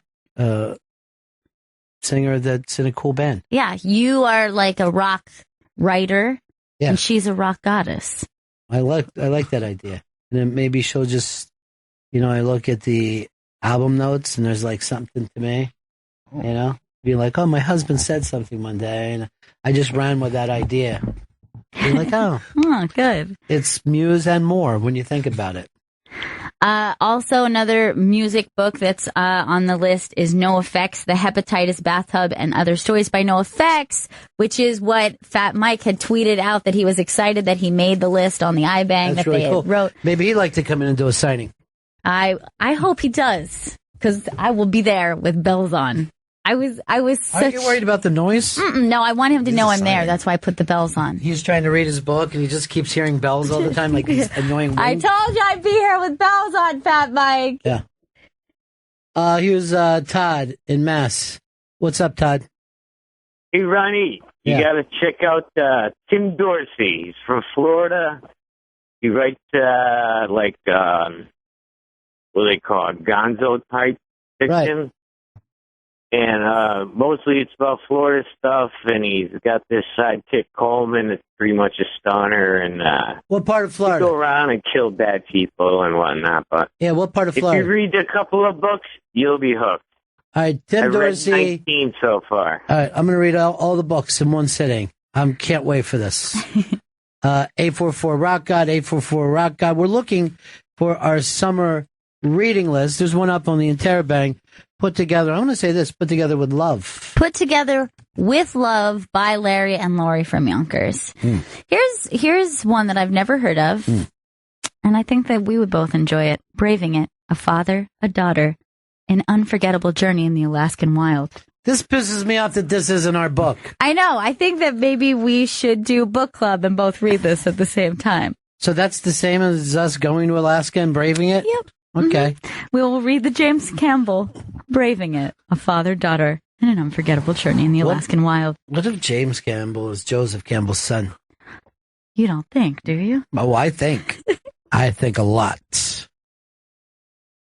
All right, I'm going to jump into... Wait, now there is this Stephen King's son writes? He's Joe Hill? To many readers, Joe Hill is known as the son of Stephen King. I don't even understand that. Is that real? Maybe it's Jonah Hill's the son of Stephen King. Fuck, I love that dude. Wait, Leslie knocked me down when I said I couldn't wait to see that movie. Yeah. Where did that come from? I don't know. She was trying to take you down a peg. I think she did, because I'm down a peg today. Don't feel down a peg. Now, what would you say is the best classic summer reading book? So this is not a new book, but if you were to say, meet a young person who had never read this book, you're like, this is the perfect summer reading book. If you want to sit on the beach, the Jaws book. Really? Yeah. I would actually say that the Jaws book is probably scarier than the movie. I should read it. I've never read the scariest shit. Jaws the book. Yeah. I think it's not called Jaws the book. I think it's just called... This is just a picture book that I got from... Summer reading. What kind of reading do you want? Do you want it to be light? Do you want to read travel? I like to read one summer when I was a young lady read On the Road, and I thought that was the perfect... That is like the quintessential summer reading book, a summer reading classic. That's a good point. People don't ever think of that as summer reading, but it is. You know, I was just, Chuck Klosterman has a new book out. He was supposed to do our show, but it was our fault. We were scheduled up. Yeah, we got a call like a couple days before because he's like a great guest. So he's written this book about everything, could be wrong. Basically, the way we look back on stuff from years ago, what stories stay, what stories don't stay. But he had this one article that was kind of interesting, and it was, out of everyone in rock and roll, who is going to be the Mozart? Who's the person that we remember? Because there's only one or two names of anything that we remember. Like if I brought up name famous Civil War people, you guys would probably come up 3-4 names at the most. The whole country was involved in that thing. Right. But there's 3 or 4 names that stick out. If I brought up to you the early baseball players, was Babe Ruth really so good that you don't remember anyone else who played in the 20s? I mean, I'm sure he was the best, but you forget everyone else. If we look back at boxing, it probably from last century was Muhammad Ali, whether he deserved it or not. That's the name that's probably going to live on. So the deal was, if it's hundreds of years from now, who's the rock and roll name that will be remembered? I'm going to go to Joe. Joe, what do you got? Jimi Hendrix. So you think Jimi Hendrix will be the name that'll live on? Now, I'll tell you this. Out of everybody in it, Jimi Hendrix is a wizard. But do you ever realize how little you hear him on classic rock? Very little. In my opinion, this guy is, and there's never been a movie on his life, he's already pretty much forgotten. And when I started radio in the 80s, late 80s, we weren't playing Hendrix except for late at night. There was no Hendrix at all being played. When you think about it, you hear the Doors constantly. You hear the Who constantly. It's rare to hear a Hendrix song, and he also sounds somewhat dated. You know what I mean? Like the psychedelic thing is 100% of the music that's lived on. Who do you got, Chris? I'm going to say Mick Jagger will be remembered. Mick Jagger is going to be the guy for you. I think Jagger gets remembered. 500 years from now, people are like, Mick Jagger, that was rock and roll. Yeah. What do you think? John Lennon. John Lennon. Yeah. See, I would think this. John Lennon and Mick Jagger have the same problem. They were in a group. So you think it's best if it's a solo artist? I would think if you're going to think who's going to be remembered, would it be the member of a group? Nothing against those people. Love them both. Love every answer you guys have come up with. But you've got to play into what is time going to do with this. You know, there's other circumstances that come down. Here's Staven in New York. Hey, it's got to be McCartney. Paul McCartney and John Lennon are obviously two, but I would give it the same problem that they both have, is they're remembered as a group more than a person. I don't know how many people have ever been remembered, like picked out as a member of a group hundreds of years after the fact. You know, just think of how many painters that the average person on the street could even say. I mean, if you ask most people, name a painter from over 500 years ago, who do you think they would say? Da Vinci. I would say Da Vinci. Michelangelo. Michelangelo were the two names from that entire thing that people on the street know. Now imagine how many people were painting back then. I mean, most people must have been painting something. There was a renaissance. Yes. But I mean, that was like film and TV and everything all rolled into one. Here's a Mike in Mass. Mike. Hey, Ronnie. Yeah. I was curious if you're ever going to write a memoir. No plans. What about a ghostwriter? I don't want a ghostwriter. I have too much respect for books. Gotcha. For a ghostwriter. You would not ghostwrite The Whip. But there's so many of my stories that I probably even forgot or misremember. I don't know if it would even be worth it to anybody now. I would just have to call it a bag of lies, the Ron Bennington story. I would be interested, if I read it, how many stories I didn't know. You're like, really? Well, most. Not a rat. Not a rat. I don't like rats. Because certainly I would never tell a story that would have, repercussions for somebody I know. We're just going to do that. Is this Dan in Columbus? Hello. Dan, how are you? Not Dan, but I think Elvis will be the one that is going to be remembered. He stretches across every genre there. All right, Elvis, and this is the thing that I was reading. The mistake that Elvis would have is that he was an entertainer more than anything else. And I don't think it helps that he was not known for originals as much. Like, I think that doesn't help. I think if Elvis would have stayed committed to rock and roll, it may have helped. But in no time at all. I mean, he was still in his 20s when he dropped rock and roll for crooning. I don't think you get beyond the fact of musically, if you're interested in Elvis, it's probably right up until he went in the army, and you kind of lose your interest after that. And then he becomes a new Elvis. Well, he just becomes a guy who's, it's almost like being a Broadway singer or something.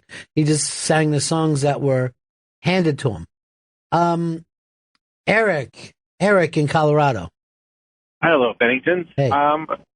So I'm kind of tossed here, but I'm going to go with Mr. Elton John. And why? You just look at his catalog and how many years he has been an influence in music, and you do hear artists from time to time mention him as a musical influence. Yeah, I just don't know if that's the type of thing that will be the guy. Yeah.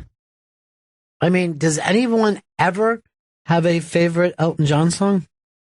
I mean, I do, but it's like in a very specific time period. It's a very narrow, like my favorite is Leave On, but it's... You like the 1970 to 1974, 75 Elton John. That's the way most people are. It's probably still a huge part of what he tours with. I mean, he's a great artist. I don't know if anyone thinks him as the guy in rock and roll. Tiff, West Virginia. Tiff. Hey guys, I think you got to go Frank Zappa if you're looking at like the thoroughness of a musical career, just from the amount of product that guy put out and the quality of that product for so many years. So here's the interesting thing. Bring me over my two young people, Camilla and Vito, and I'm going to ask them this. Vito, do you know who Elvis is? You gotta have the mic on. Yes or no? Yes, I do. Do you know? All right. Do you know who Mick Jagger is? Yes. Do you know who Frank Zappa is? No. Camille, do you know who Frank Zappa is? No. So here we have people now who don't know Frank Zappa. His music doesn't get played to a mass audience. Yeah. Is he brilliant? Yeah. But I don't think this was what Klosterman was setting up. It's like, who is going to be that person that is remembered? Yeah, I don't think he'll be remembered only because his sound is so specifically appeals to like a very narrow audience who love the shit out of him and think he's a genius, but he's not mass appeal. Hold on, I'm getting a call on my future line. This line never rings. It's a hotline that I have hooked up to the future. It's Gorilla Bob. Gorilla Bob, what year are you calling from? Woo! I'm calling from 2016, but I'm calling from apparently 5 minutes from now because that's how long it's, or maybe 12 minutes from now because that's how long it's going to take for my voice to come back through the app. Ouch. Ouch. Instead of being a call that helped us, it was a call that made fun of the app. Oh, no. I swear to you, Chris is working every day on the app. We appreciate it, Bob. I don't believe it for a second, but listen, I have somebody who will be remembered well into the future, a rock star. Are you ready? Yeah. It's going to have a little musical thing to it. It's Jimmy Buffett, and the reason is because wasting away again in Margaritaville, looking for my lost shaker of salt. Salt, salt, salt. Thank you, Bob. Here's Scott in South Carolina. Scott. Maha Bone Ronnie. Maha. I'd have to say Eric Clapton. Eric Clapton, the guy that's going to be remembered. There was a time that Eric is God exists, but is Eric Clapton even thought about with younger people as much as Jim Morrison? I think that he keeps his status for being known as one of the greatest guitar players of all time, but I don't know if he has the rock star quality that would lead someone to think, okay, that would be the number one. That would be. You mean he doesn't have the showmanship? Yeah, he doesn't have the showmanship, the pizzazz. It's very funny to me. No one has mentioned the name yet. Nobody here and nobody calling has mentioned the Chuck Klosterman name that he picked yet. Here's Kurt Alabama. Yeah, this is not rock. This is country, but it's Johnny Cash. He lived his music. Yeah, I think there was a time that, and we brought this up on the GPS Memphis, that, that was very close. Country and rock and roll, certainly in that rockabilly age, was close. But Cash chose country, which must have been a pretty ballsy idea at the time. Yeah, I mean, he definitely has both. He's a little bit country, he's a little bit rock and roll. And you can say he walks the line. Has he ever really been played on a rock station in his life, though? No, not really. One. Mm-hmm. So, I mean, if we were doing country, I would definitely bring up the name Cash. But since this is rock, no. Here's Matthews in Nebraska. So I'm thinking that we don't know who it's going to be because, like Van Gogh, nobody gave a shit about his painting until he was long after dead. So there might be just some random person that we don't consider now that might inspire generations of music to come. Well, that is true. There's no doubt about that. And yet, knowing that the seal has been pretty much put on rock, you know what I mean? We would probably believe we did know. Now, it is true that as the years go by, you don't know as much. The Doors weren't liked that much by their contemporaries. They were thought of probably the same way we felt about Billy Idol. Like, really, is that fucking Right. singles band still? He's doing well for himself with those singles. But I don't think, the Doors weren't invited to Monterey. They weren't invited to Woodstock. But if you look back on it now, there's something about that band that still hits with future generations. What do you think it was about them, other than just like the hits or the singles? Do you think it was that his persona was what turned people off with his contemporaries? Yeah, I think that they were playing rock and roll and he was acting like he was, he was almost a LARPer poet, He was acting like a poet is what they thought. And the fact that he got all fucked up all the time and didn't care where he pissed or, whether he showed up at shows or not. You don't like to put up with that in the real time. Like people always, and years to come, you always like, oh, I definitely would have been fucking friends with Lenny Bruce. But if you were a club owner back then, you're like, fuck that dude. I got all my people here and he does that show. I don't want him, I don't want him doing that. I want him to fucking make my customers happy tonight. So it's only in the future that you're able to look back on people like that and say, yeah, I think I would have been friends with him. Matt in PA, Matt. Hello, everybody. Sorry, I just tuned in a couple minutes ago. Don't know if anybody said it or not, but I say either Prince or Bowie. Because they both just died. There's this very interesting thing that happens when someone dies that you definitely move them up further in what you would have done a year before or whatever. Yeah, I felt that way about Bowie, where it's not that he was not something that everyone liked, but it's still, there was something about it that felt personal. And it wasn't until he passed away that I was going, oh, everyone feels this way about Bowie. Or did they? Right. That's the thing. Or is it just like, I know Chris has been putting out memes about Kimbo Slice today. And I never heard him bring up Kimbo Slice before. But when someone dies, you're immediately like, hey, I love that dude. And you could say it without people going, that dude sucks. Like if you were to bring up Prince 2 years ago, people are like, yeah, he's pretty good. He's good, but is he the greatest ever? Yeah. But now people are like, Prince. Prince is number one. There's never a time that every day of my life I thank God I had Prince in it. It's just weird. I don't blame anyone. We all do it. But you tend to look at people after they die and you're almost allowed to appreciate them at that point. Yeah, it would be awkward to just put someone on the mountaintop before they have passed. You're a king among men. Here's John in Florida. John. Hey, Ronnie B. I'm riding along. I can't believe no one has said Bob Dylan yet. No one has said Bob Dylan yet. Mainly because these guys really don't like music Apparently. Bob Dylan is an interesting name. I'll just tell you, it wasn't the name that Chuck Klosterman chose as well. No one has come up with the name Chuck came up with. Let's go over here to Ed. Ed in Ohio. Hey, what's going on? How about the boss? Bruce Springsteen, certainly on the East Coast, people, feel that way. I don't know. 500 years in Jersey's future. 500 years in Jersey's future, you're still going to hear people love him as much as ever. They'll have erected a statue of him by then.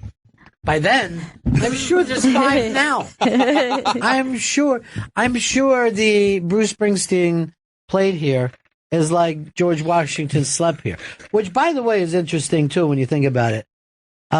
If you're riding anywhere in between Boston and D.C., maybe even further, you'll just drive along through small towns and there'll be a sign that says at a building that George Washington slept here. Now, you never see that with another president. You never see them put Richard Nixon slept here, Andrew Jackson slept here, but there's tons of George Washington slept here. Yeah, why doesn't anyone else get that status? I think the reason is it happened once with George Washington, and someone just went, oh, fucking George Washington slept here too. So they put up the sign. But I think you'd have to be the one who put up a John Kennedy slept here, and then maybe another dozen would pop. This is what Americans are like. They need somebody to come up with the idea, and then their idea is immediately, I'll do that idea. So it's good. But isn't it weird that George Washington slept here, and down where your grandparents lived, you'll see them. You travel through Delaware, Pennsylvania. George Washington slept here all the way up, but you never see where any other president slept. I mean, I fucking personally, I'd like to know where some of these guys slept. I think it's interesting that you'll check plaques and little monuments and things like that when you're on vacation. But there's living in New York, there's tons of those all over the city, all over Brooklyn, and you will just pass those a million times and never go, oh, what does that say? And they'll be like, oh, Battle of Brooklyn occurred in this field or whatever. But suddenly when you're on vacation, like, I need to find out exactly what this says. Hold on. There's a thing, and I think it's on a store in my neighborhood on the Upper East Side, where the guy was hung to give me liberty or give me death. He was hung right at that fucking spot. Yeah. And it's just a plaque slapped on a store as you walk by. Well, particularly New York is a crazy place where something happened at some point. Yeah. But I do, you're right. If you're on vacation and I see like one of those little fucking farmhouses somewhere like that will have a thing, I'm like, I really do need to find out what took place in the farmhouse. You got to be kidding me. So this is how they made gin. Suddenly, way more interested, curious. So it all went over here. Yeah. Honey, get a picture of me next to this gin machine. Oh, so that's it. They would roll it. Oh. So that's what the Amish did. Kids, get over here. What are you doing playing with your games? This is how they used to wash clothes years ago. You'd hate to do that. Dale, what's up? Hello. Yeah. So if we're talking about hundreds of years from now, I was thinking that maybe the people might not even think of rock and roll as like a discrete genre. Like they might conflate it with something else and think that maybe, Michael Jackson was like the greatest rock star of all time or something. Well, they may. That's the thing. That's the game that you have to play here. The game that Klosterman sets up is that you look at the past and then try to measure the present in the same way. Now, like I'll be watching a ton of shit on Trump, and they'll say, this election will be watched for years to come, blah, blah, blah. And I'm always like, yeah, if he wins. You know what I mean? Nothing against him. But people already say, this is the closest and craziest election of all time. And you already forgot the year 2000, where the night ended and we did not have a president. This is how people are with history.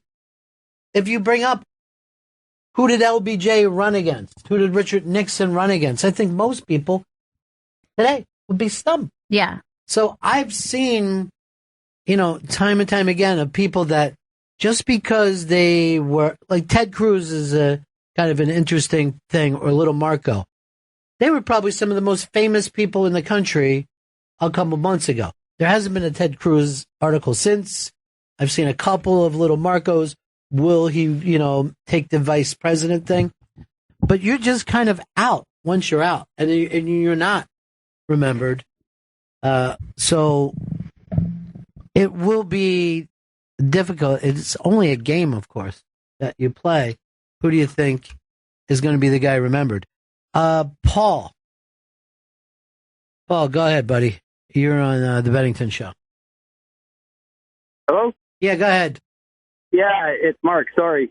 I think it's going to be, yeah, it's okay. Somebody like Chris Christopherson is going to be remembered because he wrote the music. It's not who plays the music, it's how the music's remembered. We don't remember who played Beethoven, but we certainly remember who the writer was. That's a brilliant point to that. But the difference is that the recordings will live on when you don't have recordings from the Beethoven time. Right. It's the sheet metal that lived on. Like, if you went back to the early part of the country, part of the last century, Jolson's name pops up a lot.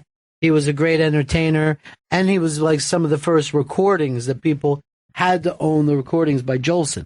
I don't think he wrote any of the songs. I think the same goes for playwriting for that reason, because the medium that's left behind is the script, where that's not going to happen for screenwriters. It's going to still be the director, because the medium that's left behind will be the actual film. So that's why the director gets the credit. That's why the director will get the credit. That's the thing that will be remembered. That's the piece that gets passed down. Where in playwriting, what's left is the script. So that's when you're like, well, we have the script. Now, can we do this again? And that's a really good point. Like, how many great plays were forgotten because they weren't written by Shakespeare, and people were like, oh, is there any more Shakespeare? Some people even think some of the people plays just got thrown in with the Shakespeare plays. Right, from the same company or... Yeah, because a play and Shakespeare started to mean the exact same thing. So, the point of this would be, you got to look at somebody who probably wrote and recorded their own music.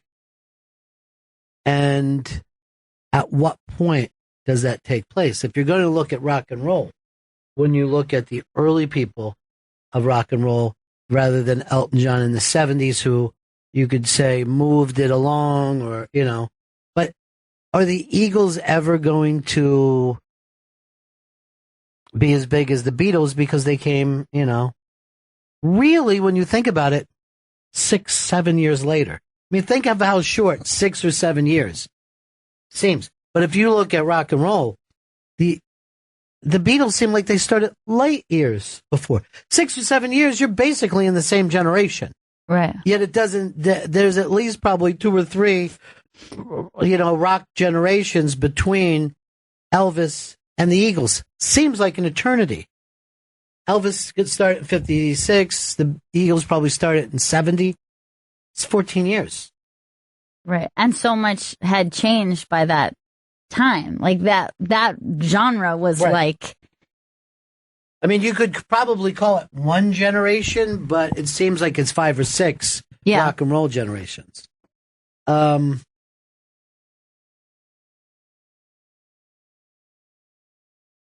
Hey, Patrick, in New Jersey.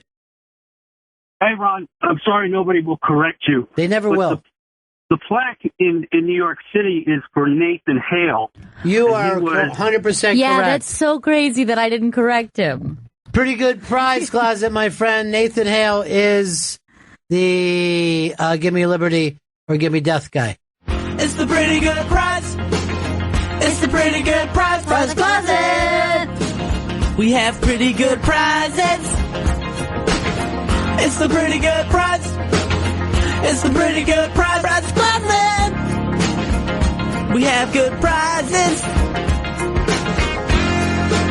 What kind of Nathan Hale stuff we got for him? Yeah. Anything signed? Nothing signed. But we do have the signed DVD, The U.S. versus John Lennon, signed by producer John Scheinfeld. Okay. Trucker Bob. What do you got for me, bud? First off, man, I can't wait for Bag of Lies by Ron Bennington. Yeah, I'll be putting it out. I'm going to read that right away. Yeah. I know you don't want groups, but I mean, Steven Tyler, Aerosmith, Gene Simmons, Kiss. That's going to be the rock and roll that's remembered hundreds of years from now. AC/DC. It's an interesting. It definitely is an interesting point. It's not the one Klosterman made in this. We're kind of based on him, but yes, I don't know whether it'll be Kiss, AC/DC. Could it be the Beatles? Could it be the Stones? I mean, it seems like a short list of somebody that will be remembered, but I'll give it away because we've got to do this. He came up with the guy who duck-walked his way into the hearts of the American people. The man who wrote Johnny Be Good. The man who brought it all back to us. Chuck Berry? Yeah. Now, here's the deal. I'm not even sure if that's true now, but he feels like it might be true as the years run by. But let's call our young people over and see if they know Chuck Berry. Youth party. Do you guys know Chuck Berry? Yes, I know Chuck Berry. How about you? You know Chuck Berry? No. Don't know who he is at all. Now, Vito, how many Chuck Berry songs can you name? Go now.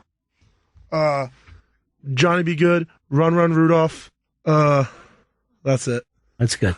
You remember Run Run Rudolph and Johnny Be Good. Kind of interesting, right? Yeah.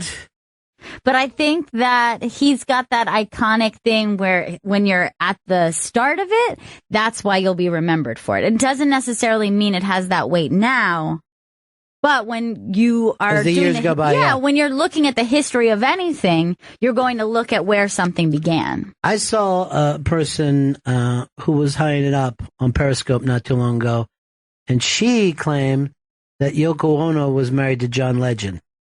And then she was corrected by her friends, and she goes, well, I know there is a John Legend. So she was actually even struggling with who John Legend was. People don't even think that way.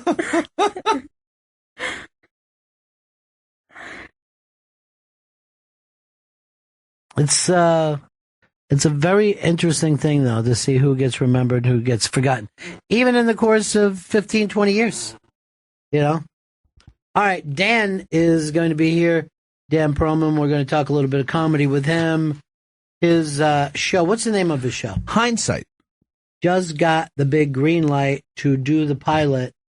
And this... No, that's not... Hindsight is not the name of the show. That's the name of the show he's doing tonight. All right, what are we doing? That's My Bus is the animated show. That's My Bus. Why don't we just let Dan explain it to us when we get back? Bennington Show. Welcome back to the Bennington Show. Quick spy report. CNBC got hacked, and they said that Roger Goodell is dead, but Roger Goodell lives on. Hackers is just funny when it says people died. Last week they did it with Jack Black. Come on, hackers. And that's why I didn't believe that Kimbo Slice was dead, and he is. You know, I'm sitting around like any other day just reading the Hollywood Reporter, and whose name pops up? Mr. Dan Perlman. Dan! Hey, thank you, man. Yeah, that was pretty weird. That was... Even though we've been saying since last year at Montreal, this is crazy, it just gets crazier and crazier. Yeah, that was very weird reading that. Because I didn't see it until I was watching a movie. I went to see a movie, so I had my phone on airplane mode. And then when I turned it off, I just got this flood of notifications. What the fuck is going on? And then I saw someone sent me that link there. It was crazy because of the other shows that they mentioned your show next to.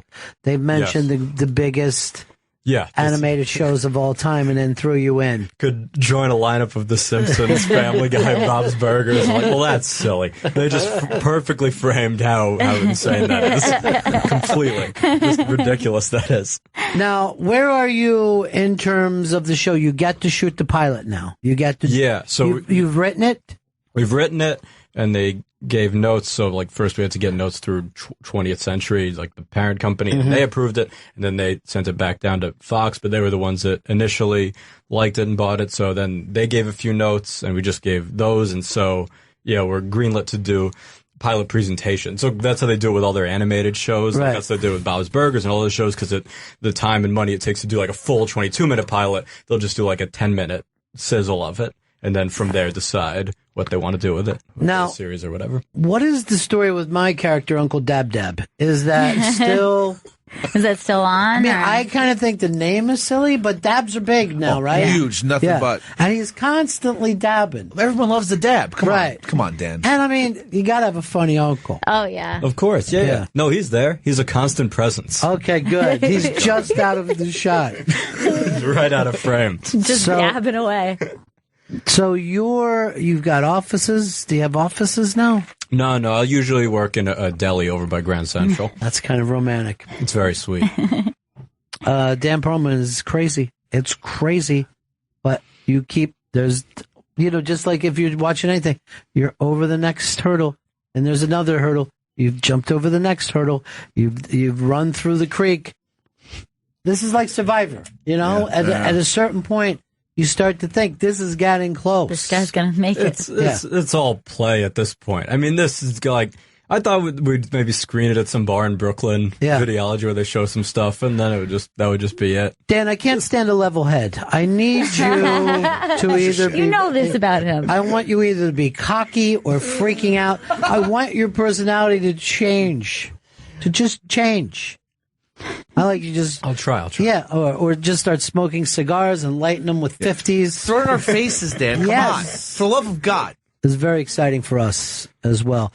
Now, Dan Perlman, you'll be doing your show that you do over at Caroline's Comedy Club in Times Square, which, by the way, we would have thought was the biggest thing that ever happened to Dan. If this other thing didn't happen. This would have been plenty to be excited about. This would have been huge enough.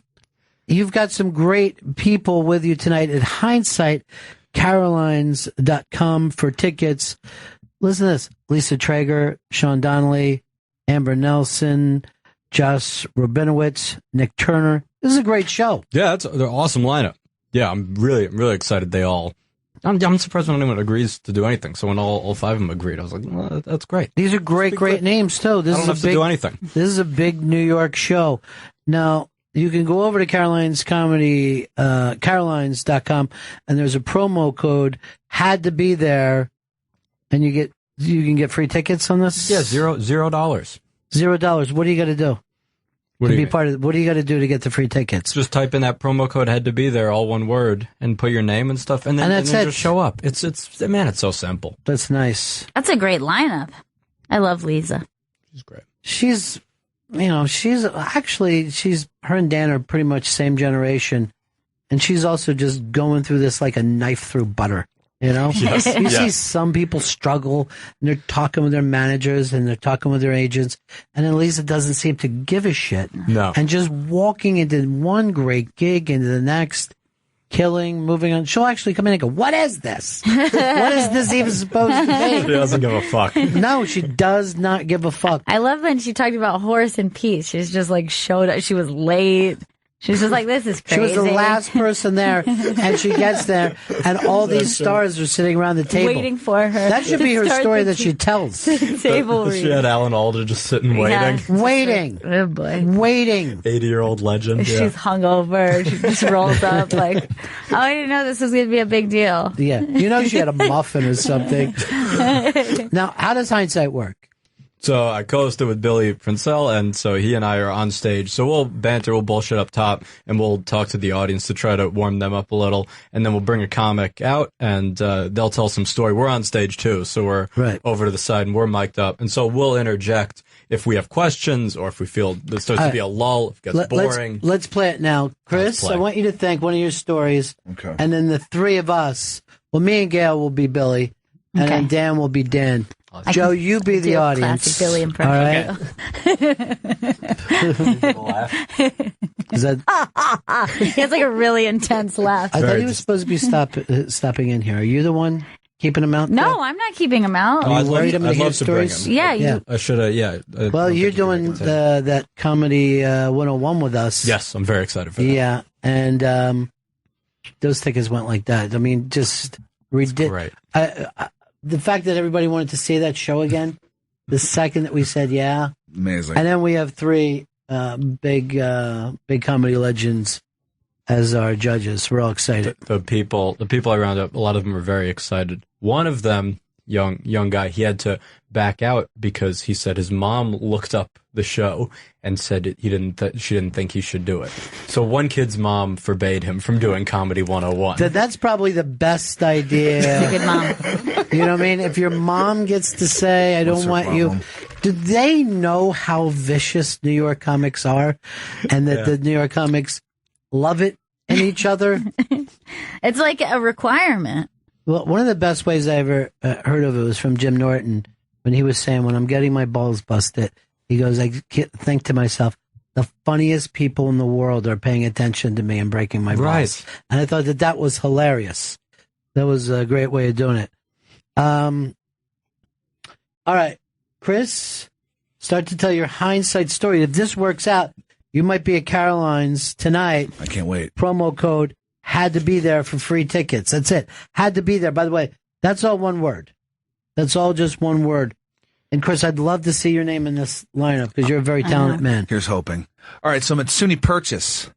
Oh, excuse me. What does SUNY stand for? State University of New York. Great. See, I would have just said that. What year were you there? It was 2003. I also went to Purchase. 2003. That's when I started, so I was probably there. Okay. Go on. Well, all right, so I'm at State University of New York Purchase in 2003. Where's that located? That's in Purchase, New York.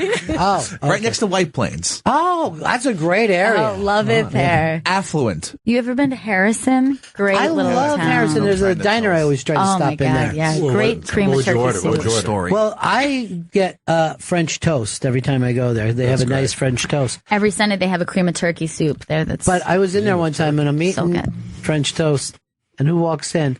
Biff from Late Night with David Letterman. Wow. And he's just a regular guy. He's just a regular guy who hangs out there. Celebrity in your story. And I went over to him and I said, Biff, I got to tell you, I always enjoy when you're on the air. And he said this, and I'll never forget it. He said, glad to meet you. And I think he was. That is great. Yeah. This hindsight was so good. That's supposed to be my story. Really cool. Yeah. Now, if I should say anything, I think you should have got it to the point faster. I agree. You guys have seen the want to talk more about Harrison, New York than SUNY Purchase. That's the story. But it seems like so much about it was just SUNY Purchase. Like we didn't even get anywhere. It was if you'd gotten to Ron meeting Biff sooner, that would have been nice. It was just some fat on it. I couldn't believe it. I'm like, here I work down the street from the guy, and where do I see him? In the suburbs. Now, the other thing that kills me about that is you can see the water. There's a beautiful harbor. Yeah, it's gorgeous. But you never think of a harbor when you go upstate New York. There's a reservoir. No, it isn't the reservoir. It's the magic of the Long Island Sound. The Long Island Sound. So you could actually leave from there and go to London. I didn't know that. Well, not really London. That's an important town. But you go to Liverpool. So I did like your story. Yeah, it wasn't. I liked the Biff really part. good. Yeah, that was awesome. The Biff was definitely like one more thing. What did he say to me again? I forgot that part. Yeah, I can't remember. Glad to meet you. Come on, that was the best part of the story. That's the punchline. I could tell a different story. Yeah. Okay. Well, I was walking down the street here. Which street? 48th? 49th Street. So were you coming from work or on your way? I was coming from work. Made a left out of the building, going down 49th Street. Wait, hang on. I made a left. I went into Film Forum the other day. Oh. And who cares about who did I see in the lobby? Paul Giamatti. Whoa. You're fucking shitting me. I'm serious. Yeah. Great. So Paul Giamatti. I'm like, is that Paul Giamatti? And then I walk outside, and Giamatti walks outside, and then I go inside, and then Giamatti comes back inside, and I'm like, I think Paul Giamatti wants me to say hi to him. Yeah. So I go, I sit next to him. He's reading a book, just like any of us could. Yeah. Great. And so I'm like, how you doing? He's like, oh, I'm good. It was pretty.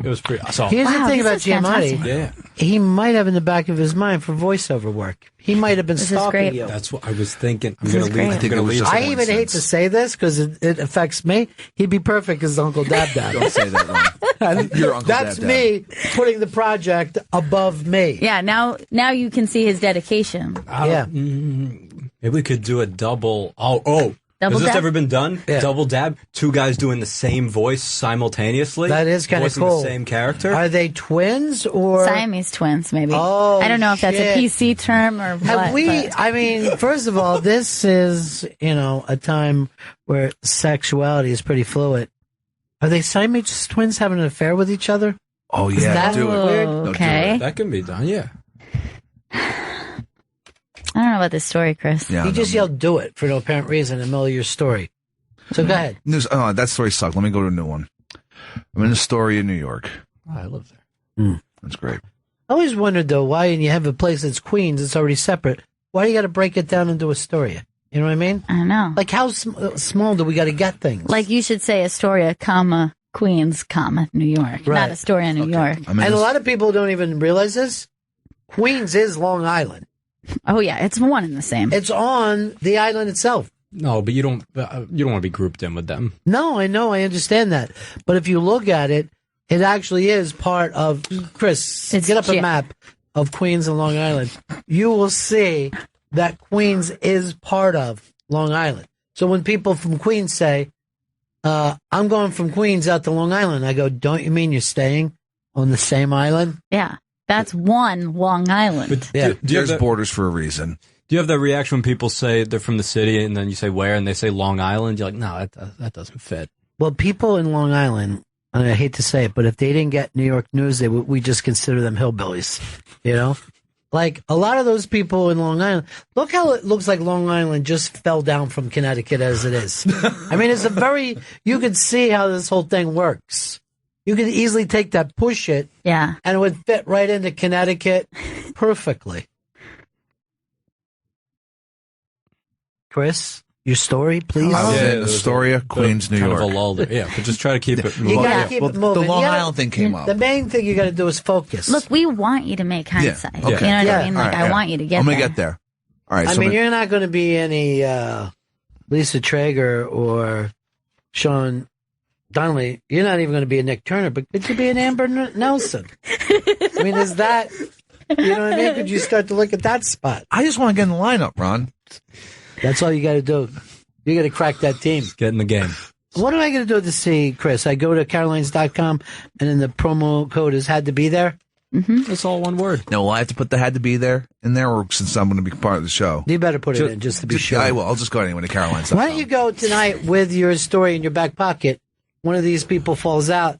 If Josh suddenly gets a stomach flu, Oh God, you're ready. Yeah. Come on, Dave, please. Your first alternate. Sixth man. All right, good. I like Iguodala. Nice. J.R. Smith. Yeah. Iguodala is maybe the MVP by the time this thing is over. Yeah. You just have to guard LeBron and you're the MVP.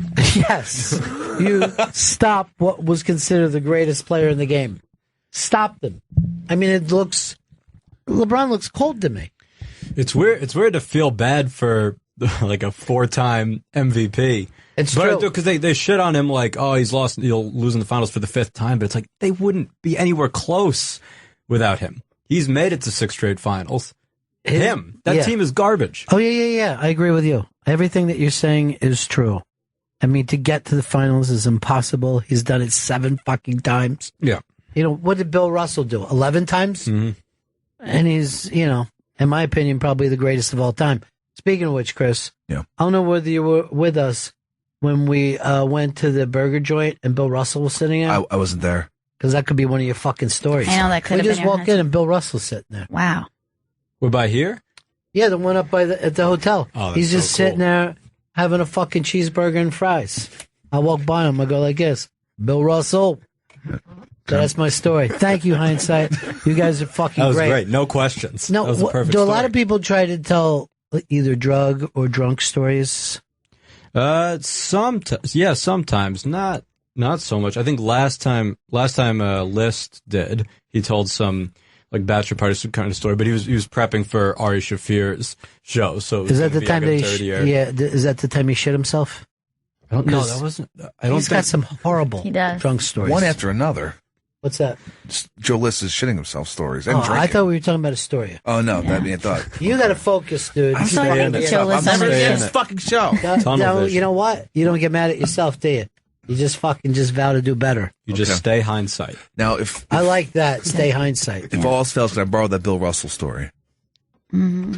All right. I mean, just in case everything turns to shit. First of all, they're going to know it's not you. Yeah, and I don't think you can do it justice. You know. I know it was with Earl. I was like, this is so great. I see Bill Russell. I got a black dude with me. And I know that the other guy that he was in was also a famous basketball player. And for the life of me, I couldn't get past the Bill Russell part. Was it Earl the Pearl?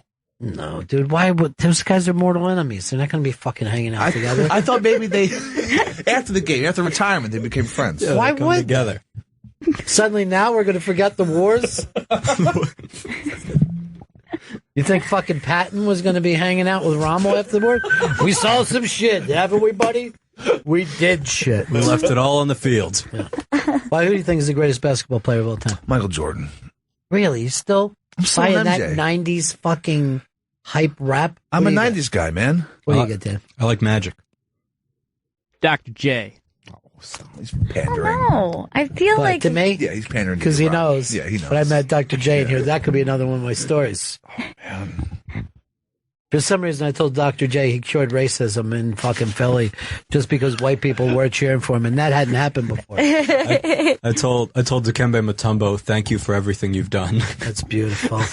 really helped me out building that hospital. Dude, that would be a good story for hindsight. Oh, that's Good. great. Can I get that It Mutombo folds story? into your Astoria thing, yeah. All Did right. anything good ever happen in your life that you could do this? Like Mostly anything bad. interesting. Mostly bad. Hey, let's do this. Let's make sure when your show gets on TV, and it will, we all get together and watch it every week together on Sunday night. I would Watch love party. that. I Oh would man, love that. that'd be so great. I would love that. Now, here's the deal, though. You got to make sure that you're not replacing one of those favorite shows. Like, The Simpsons is going and Dan's show's there. You know what I mean? Right. Like, not immediately. Right, the outcry that would happen. Oh, my God. You know what? We don't need the Simpsons. Seth MacFarlane, you've done great things for us, but we don't Yeah. need Family Guy. That can go, and we'll just give it a 1 hour block. You want to snuggle in between those guys. You don't want to replace them. To the bus driver, also named Bill Russell. I named after. That's great. See, this is the story you should have It all had. Why falls didn't you tell together. them? I wish I could have said that to Bill Russell. Fuck. Any way at all that Cleveland comes back? I mean, is I there... don't think so, man. I mean, it's a 92% chance right now, they said, that they won't win. 92% chance that the Warriors get this. And that even seems low. I think the Thunder was their finals there. So coming back, Golden State beating them, that's the toughest challenge they were going to get. But I thought that they would be wrecked after that. I'm like, they're going to be so exhausted that they're going to have a down game. Cleveland just seems clunky. Like they don't seem I like know. a cohesive team. Like you watch Golden State and the ball's just moving around rapid fire like they're the fucking Globetrotters, just smooth passing and everything. And you watch Cleveland, it's just a lot of like isolation and just dribbling around and J.R. Smith taking a 30-foot bad shot. It's bad for him, but when Steph or Clay, it's like a layup when they take it. Here's the deal, too. There comes a point in the third quarter that they'll just go, this can't be done. And then they just play down. You just see them go, not tonight. Why It's just bother? not tonight. And you watch like Golden State. Well, the difference between like LeBron and Steph is like Steph can just play okay and they can still win. Yeah. But if LeBron plays just okay, they lose by 20. He can't even just play great. Like, this will be it. If you were LeBron, and he probably won't do this, but you have to say, I'm going to single-handedly win Game 3. That's the thing that you got to do. Yeah, you got to score 53, fucking pull down 10 rebounds, and have another 11 fucking assists. Yeah. That's the game. Minimum. Yeah, that's the game that he needs to have for everyone to say LeBron is great. Anything less than that, they're going to say, his asshole only scored 33. He's fucking choke artist. Yeah, he's a fucking choke artist like he's always been. Cleveland doesn't want him. They're saying he wants to win so he can leave Cleveland and get out. While he got himself into this weird, incestuous thing with his hometown is beyond me. You know? Just fucking never go back. With that insane owner That complete lunatic owner. I don't know. Yeah, I want to win for the same reason, just so this can be done. Because every year that's just going to keep happening. But if he just gets one, then everyone will be happy. Cleveland will be happy forever. You can leave. You can be happy and leave. You can be happy and go. That's all they need. Why don't they just be happy that he made it to the championship game and then they can let him go? It's not enough. They want too much.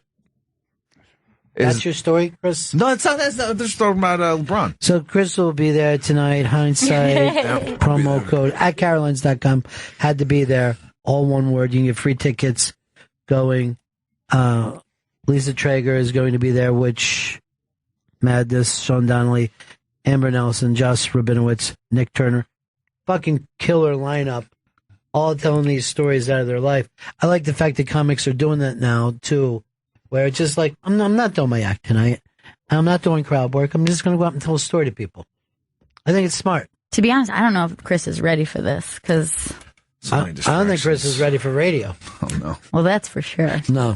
Okay, good. Thanks for backing me up on that. Now, Variety did their 10 comedians to watch. Did you see that? I saw that, yes. Chris, could you give us the names and we'll see whether Dan agrees or not that these are the 10 young, coming comedians to keep an eye on? Roy Wood Jr. Yeah, that youngster. Yeah. Now, I mean, when you pick a Roy Wood Jr., why are you wasting the vote? You know I guess that's like, it must be, you don't know him. Like, most people don't know him. Because I wouldn't say that he's like an up-and-comer. He's killing it. He's the best thing on The Daily Show. Right. I saw him, I went to go see Amy Miller at the Creek in the Cave, and he was there as well. And it was so phenomenally funny. He was so incredibly funny. He's great. scary. Yeah. And he's a guy who kind of like Mike Yard, who is on Larry Wilmore Nightly Show. Like, he's the best on that show because he's just been doing it 15, 20 years. Yeah. So Roy Wood Jr., you put him out there and he's just going to crush. He's just going to go out there and do it. Yeah, he's more than ready. It almost seems weird to put him on a comedians. Right. This is comedians we've watched. Is what this should be called. What do you got next? Aparna Nancherla. I love Aparna. She's an awesome writer, super funny. She's written for like Seth Meyers and some other shows, Kamau Bell. She was on Conan. She's super funny. Yeah, I love her. She did Hindsight once, yeah. She did Hindsight once? Yeah, and she's the sweetest, yeah. Yeah, have you found somebody for yourself? You know, I mean, if you look at Chris and he's settled in, happy. He's in a relationship. Are you happy? Oh, yeah. You don't seem happy, though. It's weird. so I mean, I'll tame. take your word for it. Good. Are you, now, we're doing Unmasked with Big J. Mm-hmm. Are you bringing your lovely lady to that? She's working, actually. It's odd. Weird. I know. Late nights. Well, you know, I'd love to get together with her sometime. You know, have a girls talk, Girl like talk, a little girl night. Have you met her? No, I've never met her. I'll try to figure that out for us.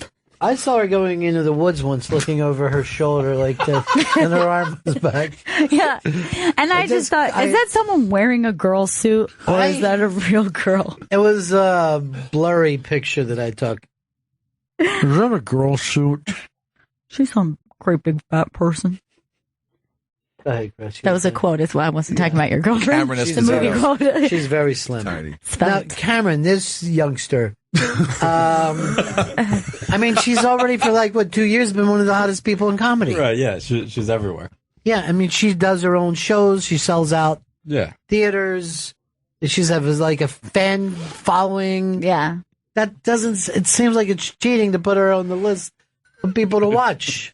Because this is probably like at the last second where they can claim we launched these people, Right. But they're already in orbit, but they're just throwing things up Then there. I'm going to put Pete Holmes down. Yeah, Because you know what?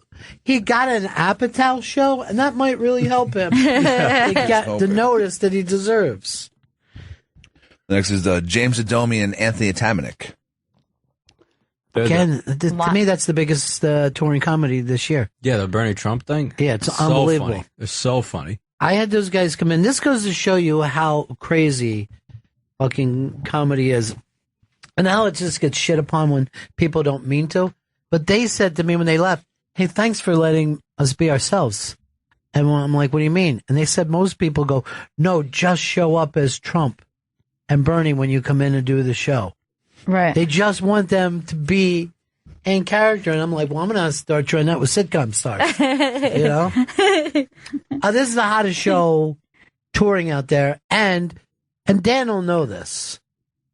What they did with the wave that they caught, this fucking show is so well written that it's unbelievable. All they needed to do was to shit around out there and do their impressions. When you watch this show, it's like a play. Yeah. It's really fucking smart. And with so many fucking people doing Trump impressions or Bernie impressions that they could construct something well enough for it to catch on like that. Everyone is going at those impressions, especially Trump, and that both of them found an in on those characters that are completely unique and yet exactly, tapping into something I don't think anyone else is tapping into. He's got that Trump back sell. It's almost like when he gets the applause, it'll be like, Chris Stanley's a bad person. He's wicked. He's not a good person. We don't want to be around a bad person. He just has this weird thing that he does that he's captured. Right. Not a good person. We're going to take care of that 1 week. And it's He's out. like the very quiet Trump of being like, you're going to love it. Everything's going to be great. Blah, blah, blah. Real good, but the other person's bad. He's bad, but she I like. She's very good. She's a good person. You'll see. You'll come to see that she's a very good person. You're going to like him. And Adomian's a guy who, like, all of his impressions are so funny. So where the fuck is Lorne Michaels with this guy? I have no idea. I mean, because I saw him do like a Lewis Black once. I don't think I'd seen anyone do it, but it was great. It was him as Lewis Black as a 8th grade girl writing in her diary. It's hilarious. And you got everything. You got the hand movements and the jitteriness. Yeah, he's just awesome. He's great. I don't know why Lorne doesn't just grab him. He'd have 9 new characters. He could do anything. Anything. Jermaine Fowler is also on the list. Come on, these guys are gigantic. Yeah, he has multiple shows, I think. Multiple TV shows. Ridiculous. Vlad Kamano. Vlad is super funny. I saw him up at when we were at Just for Laughs last year. He did that Howie Mandel gala, and it was this stacked lineup of like Pete Holmes, Jeff Ross, Reggie Watts, and then Vlad came out and just murdered like 3,000 people, just crushed, destroyed. Yeah, he's at the stand all the time. I think he just got a pilot for NBC, or they shot it. Yeah, he's super funny. That's great. His grades are joke. Yeah, he's awesome. Ronnie Chiang from the Daily Show with Trevor Noah. You're already on the Daily Show with Trevor Noah. Wouldn't most people think of that as making it? Yeah, I mean, you don't have to watch out for that person. You can just watch them. Look how many people went on to the Daily Show and just were handed a show after that they crushed with. So some of these are just varieties comics to watch on the Daily Show. Yes, that's what it should be. Let's do it. They're just telling you to watch the Daily Show is what they should have said. They know that not as many people are watching the Daily Show as they used to, so they can pull this back out. Trevor Noah. Lauren Lapkus. I have no idea what that is. We're all stumped. She was They in finally got one. Jurassic World and Orange is the New Black. And she appears on a lot of Comedy Bang Bang podcasts. Oh, yes, I know exactly who she is. Yeah. I've heard a lot of buzz about her recently. You probably recognize her when you've seen her. She's been in things here and there. She's adorable. But I haven't seen much of her stand up. That's always funny with LA people. You don't realize a lot of times. Yeah. If they don't come to the East Coast, we think of them as actors. And everybody out there who thinks of them as stand-up, that does some acting. Like, I'm sure there's people in the country who are like, know Dan Soder as an actor. You know what I mean? Oh, it's a guy from Billions. Next is Lily Singh. By the way, remember when we had the writer in and I said something nice about Dan? Yeah. And he said, like, well, I just don't get it. Mm-hmm. Everybody immediately wrote to Dan. I seen him on a bonfire like an hour and a half later, and everyone told me that this guy ripped me. And I'm going, let me tell you something. This is legitimately my fault that I brought you up as a good thing. And the guy is like an alt, he likes alt comics. Right. Yeah. And the best is I saw some of those tweets and how much worse they made it sound. He even said that. Dan said that to me. Look, the guy said he's not for me. And yeah, that would be insulting and probably hurtful to hear anyone point out that they don't like your work. Right. But people were writing him like, he said you're a piece of shit. He said you're the worst comic. Well, this is the funny thing. So I see Dan, an hour and a half later? Yeah. And I had already forgotten because it was just like, a slight awkward moment. But Dan had already went back, found it, and listened to it, and was mad at the people who wrote to him because he said he came in and, as on the train, just like motherfuckers. I'll fucking tell you what's fucking. He's just fucking bitch batching the guy. But that's what's wrong with Twitter too. Right, and then it made it seem like we didn't defend him, as opposed to someone just saying that's not my taste. It's not like we would let someone come in here like. That Dan Soder's a piece of shit. Yeah, right. He deserves nothing. Now people are going to write in. Gail said that you're a piece of please Took don't that say out of that. context. Do not isolate Chop that. out that 4 seconds. Dude, I see some people that think they're friends of ours that write to famous people things that are embarrassing to me. You know what I mean? And it's just fucking embarrassing. Yeah, so you know what? I'm not going to say it, but there'll be things like I'll say a compliment about someone. Right. And then they'll just be like, Gail loves you. And I'm like, don't say that I said that. People write to people, and if I make an off comment about someone being attractive. Right. They'll be like, looks like Gail Ann has a crush. I'm like, that's awful. This is how, my mom would always fuck up stories. You know what I mean? She would always get a half truth. And come back and say something. Yeah. So it's like everybody on Twitter is my mom now. That's all. Where they don't quite remember it right. No.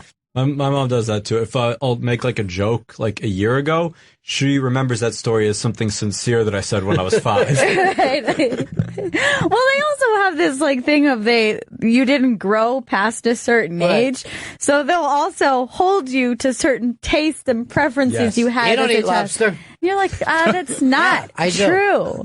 I didn't eat it when I was a child. And they're like, I guess I'll leave the light on because you're afraid of the dark. Haven't seen you since I was 8. It's not true. There's no growth. Stay exactly the same. One of my friends who I knew from grade school, he can't accept that people call me Dan now. He's like, no, you're Daniel. You've always been Daniel. From kindergarten through 2nd grade, you were Daniel. And I'm not about to change that. All right, I'll call you Daniel too. That'll help. Fine. Daniel Perlman. Because she'll be happy. Why don't you go with Daniels? Do it. Lily Singh, the YouTube star. Oh, you're back to that now. Yeah. Okay. One more. It's just a YouTube. Yeah, she has. Comedian? Apparently, she has 1 billion views.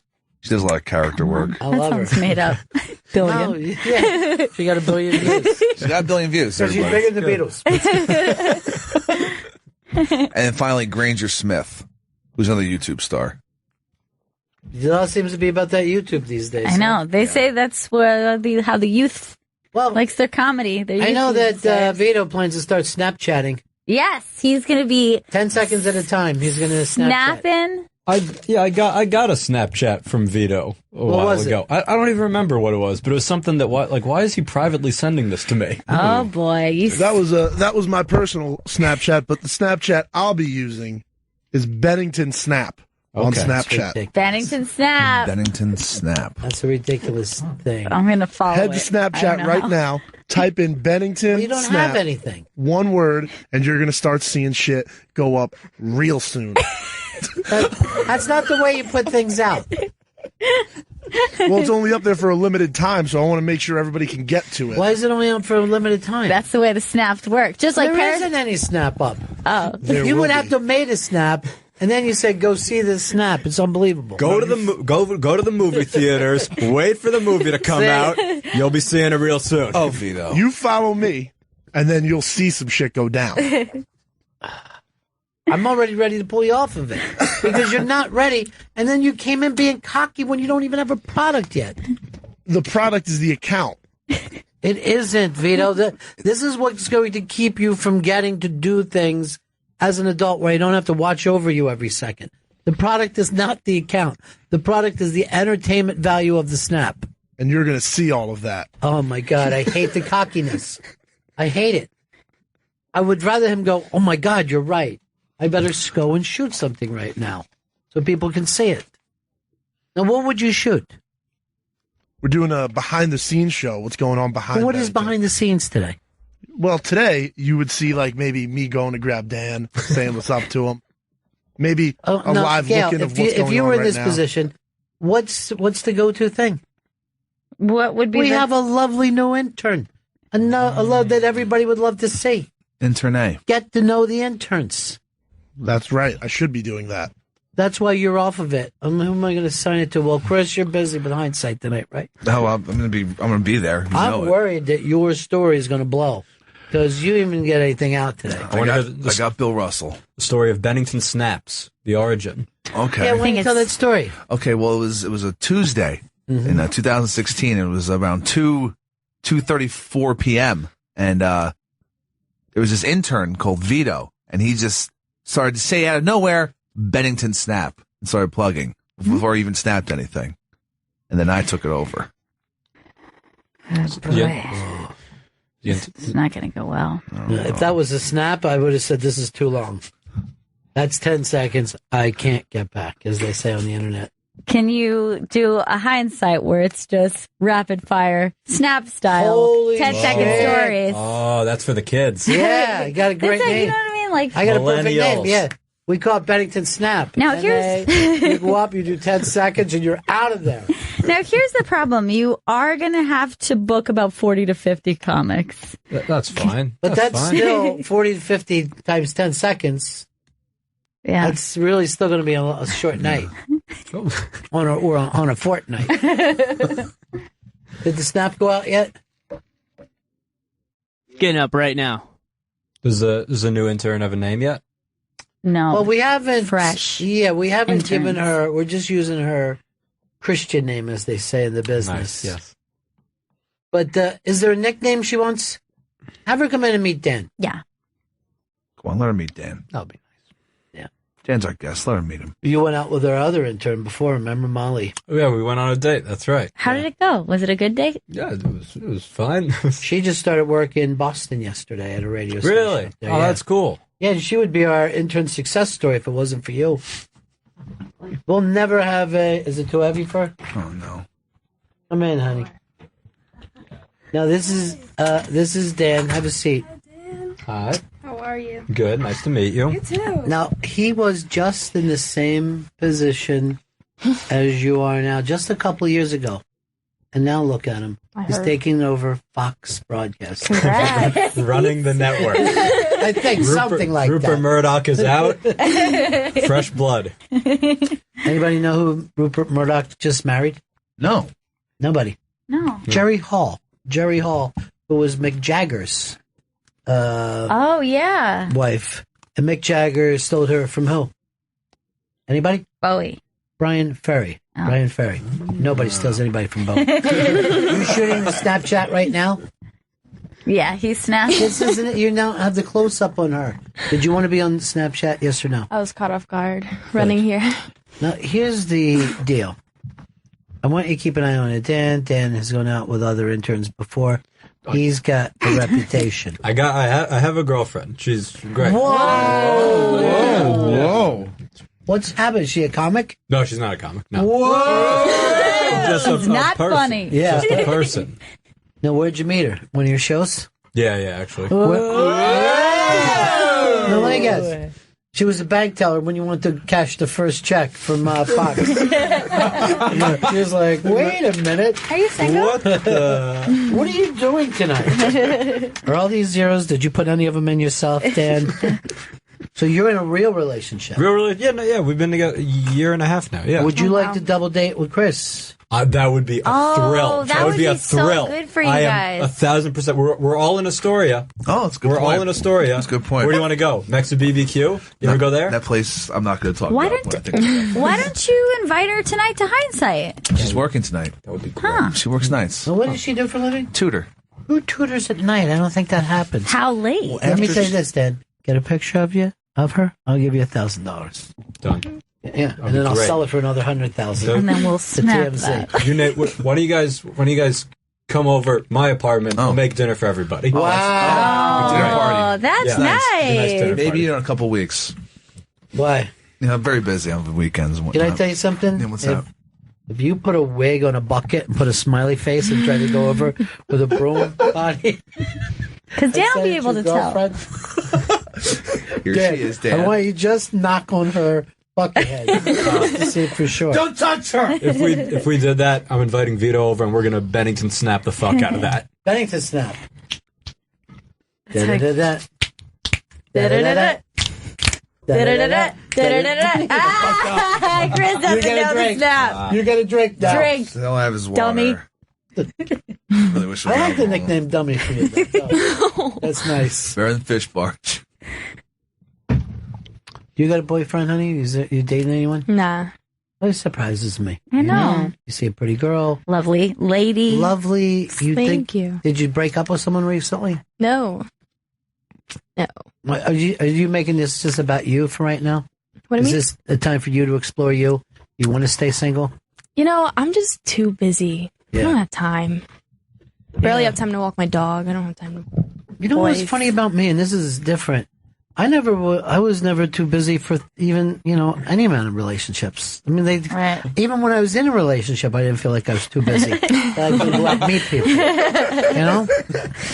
Still, you make time. Yeah, you got to make time. If you want to be a sociopath, you have got to stay on the move. That's right. Yeah. I don't think anybody really wants to be in a relationship. You just meet somebody, and you're like, all right. Well, Now this is happening. You're guilted into right. it. You're guilted into it. You're like, you know what? You are right.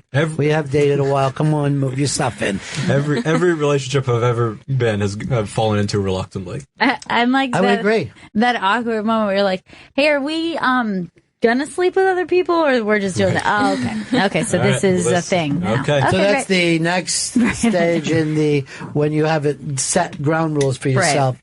You're just like, I guess now that we live together, we probably, this is exclusive, it seems like, to me. They're like, what? Yeah. But it has been for a long time. Yeah, that's what I'm saying. I'm just reiterating what we already know a month ago, or is it even longer? But I think it's funny, there's no good way to bring that up. Like, there's no good way to say, like, how angry would you be if... Okay, so if it's big, then I won't do it. Right. It's like a lot of anger. I mean, I'm totally fine with not sleeping. Because it's just totally hypothetical. But are you saying in public or even in private? Because it seems like private dating, who's going to know? It's private. It's the point privacy. So you feel like you're exclusive with your chick, Chris? Yeah. Call her and ask her. No, she's at work. I can't. She's at work, and then she works straight into the night. Who's she tutoring during school hours? Your children. Homeschool kids. Homeschool kids. All right? What is going on? No, I don't know. I met a couple of people who said they were homeschooled together. So apparently some homeschools, I don't really know how it works, but some kids go over to one kid's house. You know what? Someone else's homeschool? That's called school. That's school. You went to school to put people together. You went to a small school. Yeah, just call it a school because a homeschool because one of the kids sleeps there. If there's more than one kid from different family, it's a school. Yeah, school is not going. There's only one reason people want to keep schools together at all, and that's football and prom. Because we've now figured out school's not that big a deal. Nah. No. It's not that important. And I don't think you're going to be playing football in high school much longer. I think those days are limited. That they're going to have this. It's got to be massive insurance for a school to take on this violent, ugly sport. I mean, they're lucky that most of the damage probably doesn't set in until college or years later. But somebody is going to say, you know what, my neck still hurts from 1989 homecoming. And the coach said, get back in there. Right. Because one thing I know from playing like youth sports, no coach ever thinks that you're hurt. They basically think you're fine. Brush it off. Yeah. Right. And I'm like, are you a doctor? Or because I know where you work. And you unload trucks, and now you're telling me whether or not my neck is hurt. By the way, this is the kind of stuff you're going to hear tonight, Hindsight. Solo Stip by Dan Perlman, Billy Purcell, who just refuses to do our show. I would love to have Billy. Please, next time I'm come in, I'll make sure he's free and then bring him in. I would love to. He would be great. Well, we're so excited about doing Comedy 101 with you. I'm so excited about my character, Uncle Dab Dabs, on Bus Driver, which is it Bus Driver or The Bus Driver? Wait, what? Your show. What's it called? That's My Bus. That's my bus. Yeah. Didn't you tell me it was just called Bus Driver a little while ago? I call it Hindsight at first. He called it Hindsight, and I had to. He said, "What's the name of his new show?" And he said, "Hindsight." He just thought you were running with this Hindsight thing, like everything's Hindsight. Going. Wait, we're doing Check Spot today? Check Spot's airing today. Why weren't we promoting that throughout the show? That's my fault. With that, Check Spot hosted by Emma Woman. Aaron Berg is our guest today. Oh, nice. I am making this announcement. I gotta fucking be in charge of our schedule. Okay. There's no possible way that we shouldn't have plugged Check Spot all day today. I know. Joey, I'm going to be in charge of scheduling. Okay. Which means you're as good as fired. You know, I want to tell you right now before you make any major purchases. Okay. That's I know, nice of you. Yeah. I know how slow you do imaging. I know how long it takes you to put a song together. As soon as I start to register it on a daily basis, you're completely fucked. So, call that place. Where do you used to work? You used to toss salads? Oh, Luke's Lobster. All right, Luke's Lobsters. Give them a call. Just say if there's an opening, call you. Okay. And I'll try to fire you in with that opening. This is a $60 haircut, too. I'm going to be cutting my own hair now. Dude. Did you pay $60 for that? No, I paid $30 though for it. All right, let me ask you. When you left, right? Yeah. Did something hit you in the back? Because it should have been your change. They should have been chucking change. You, sir, wait! Wait, you forgot this. Who are you, Dean Martin with a $60 haircut? Boom, boom, boom, boom. Just getting a haircut today. All right, Check Spot is coming up. I haven't seen Emma in a while. It's been a long time since we've seen her. She done Hindsight with you? Yeah, she did it before. It was at Caroline's. Yeah, she did it once. Yeah. See, he gets everybody. This damn Knows pro man. everything good. Is everything in your life? Is everybody in the clubs looking at you differently too, since the Hollywood Reporter thing? No, yeah. Some people were like the day or two after it came out. I didn't get as many weird messages as I thought. A couple, but you got an agent, you got a manager, Yeah. you got a PR firm. No PR firm. No. You got to get a PR firm. Get the PR firm. You gotta get the PR firm. You got to get the PR firm out there. You got to get. Now, when are we going to meet your girlfriend? I'll bring her wherever. Yeah. Maybe Comedy 101. I'll see if she's free. That would be fun. She might be teaching kids that night. Possibly. It happens. We can't take the interns into a bar. Is that the deal? Yeah. Are you old enough to drink? I am. But I can't drink. Oh, why not? Rules. Oh, they tell Yeah, you here you can't yeah. drink? Well, you Can't know what? drink. You just have a little shot. Yeah. Just have a tiny little shot. If it's just a small one, it's fine. Just have a little shot to warm up. I mean, luckily you could just keep refilling those all night. It doesn't count. Right, it doesn't count as drinking. It's not even liquor, it's schnapps. It's schnapps, that's all she has. It's easy. Who is Easy to drink. He's Who would weird. refer to drinking as easy? It's all That's an easy. easy drink. It's like a pina colada. Easy drink. What? Like a pina colada. Okay. I wanted to get all the syllables into it. Yeah. Hindsight tonight. Dan Perlman and Billy Purcell. Do you know Billy for a long time? I've Hilarious. I adore Billy. He is a wild character. So you should go out to see Dan and Billy as well. There was even rumors that Dan and him were having an affair. Is that I heard that. so? Unconfirmed. Yeah, they are unconfirmed as of this time, so I'm going to hold back when I release it. Lisa Traeger, Sean Donnelly, Amber Nelson, Josh Rabinowitz, Nick Turner. I'd rather go to this show at Caroline's than any show this weekend because the promo code, when you go to carolines.com, the promo code, all 1 year, one word, had to be there. Free tickets. Promo code had to be there. Free tickets. It's all one word. Dan, great to see you again. So good thanks to so see much. you. I say this to you a lot. We're so proud of you. And you don't know how excited we get for each step that this goes along. We get the biggest kick out of it. And we were just emailing each other back and forth going, this is fucking crazy. What's happening? This is crazy. You guys are the best. And the show's family. I appreciate it. It's very, very nice. All right. So next, Check Spot with Emma Willman. We know who our guest is? Aaron Berg. Yeah, that's our buddy. This is our, this is going to be like a nice little conversation. Yeah. We'll listen to it with these two. Seems like they're getting along nice too, right? Very, very well. Very well. All right. You'll hear in the Check Spot. Check Spot. Coming up next, it's the Bennington Show. We'll see you all again in 1974. Ladies and gentlemen, the evening is over. We hope you all enjoyed yourselves, and we'll see you all again in 1974. Good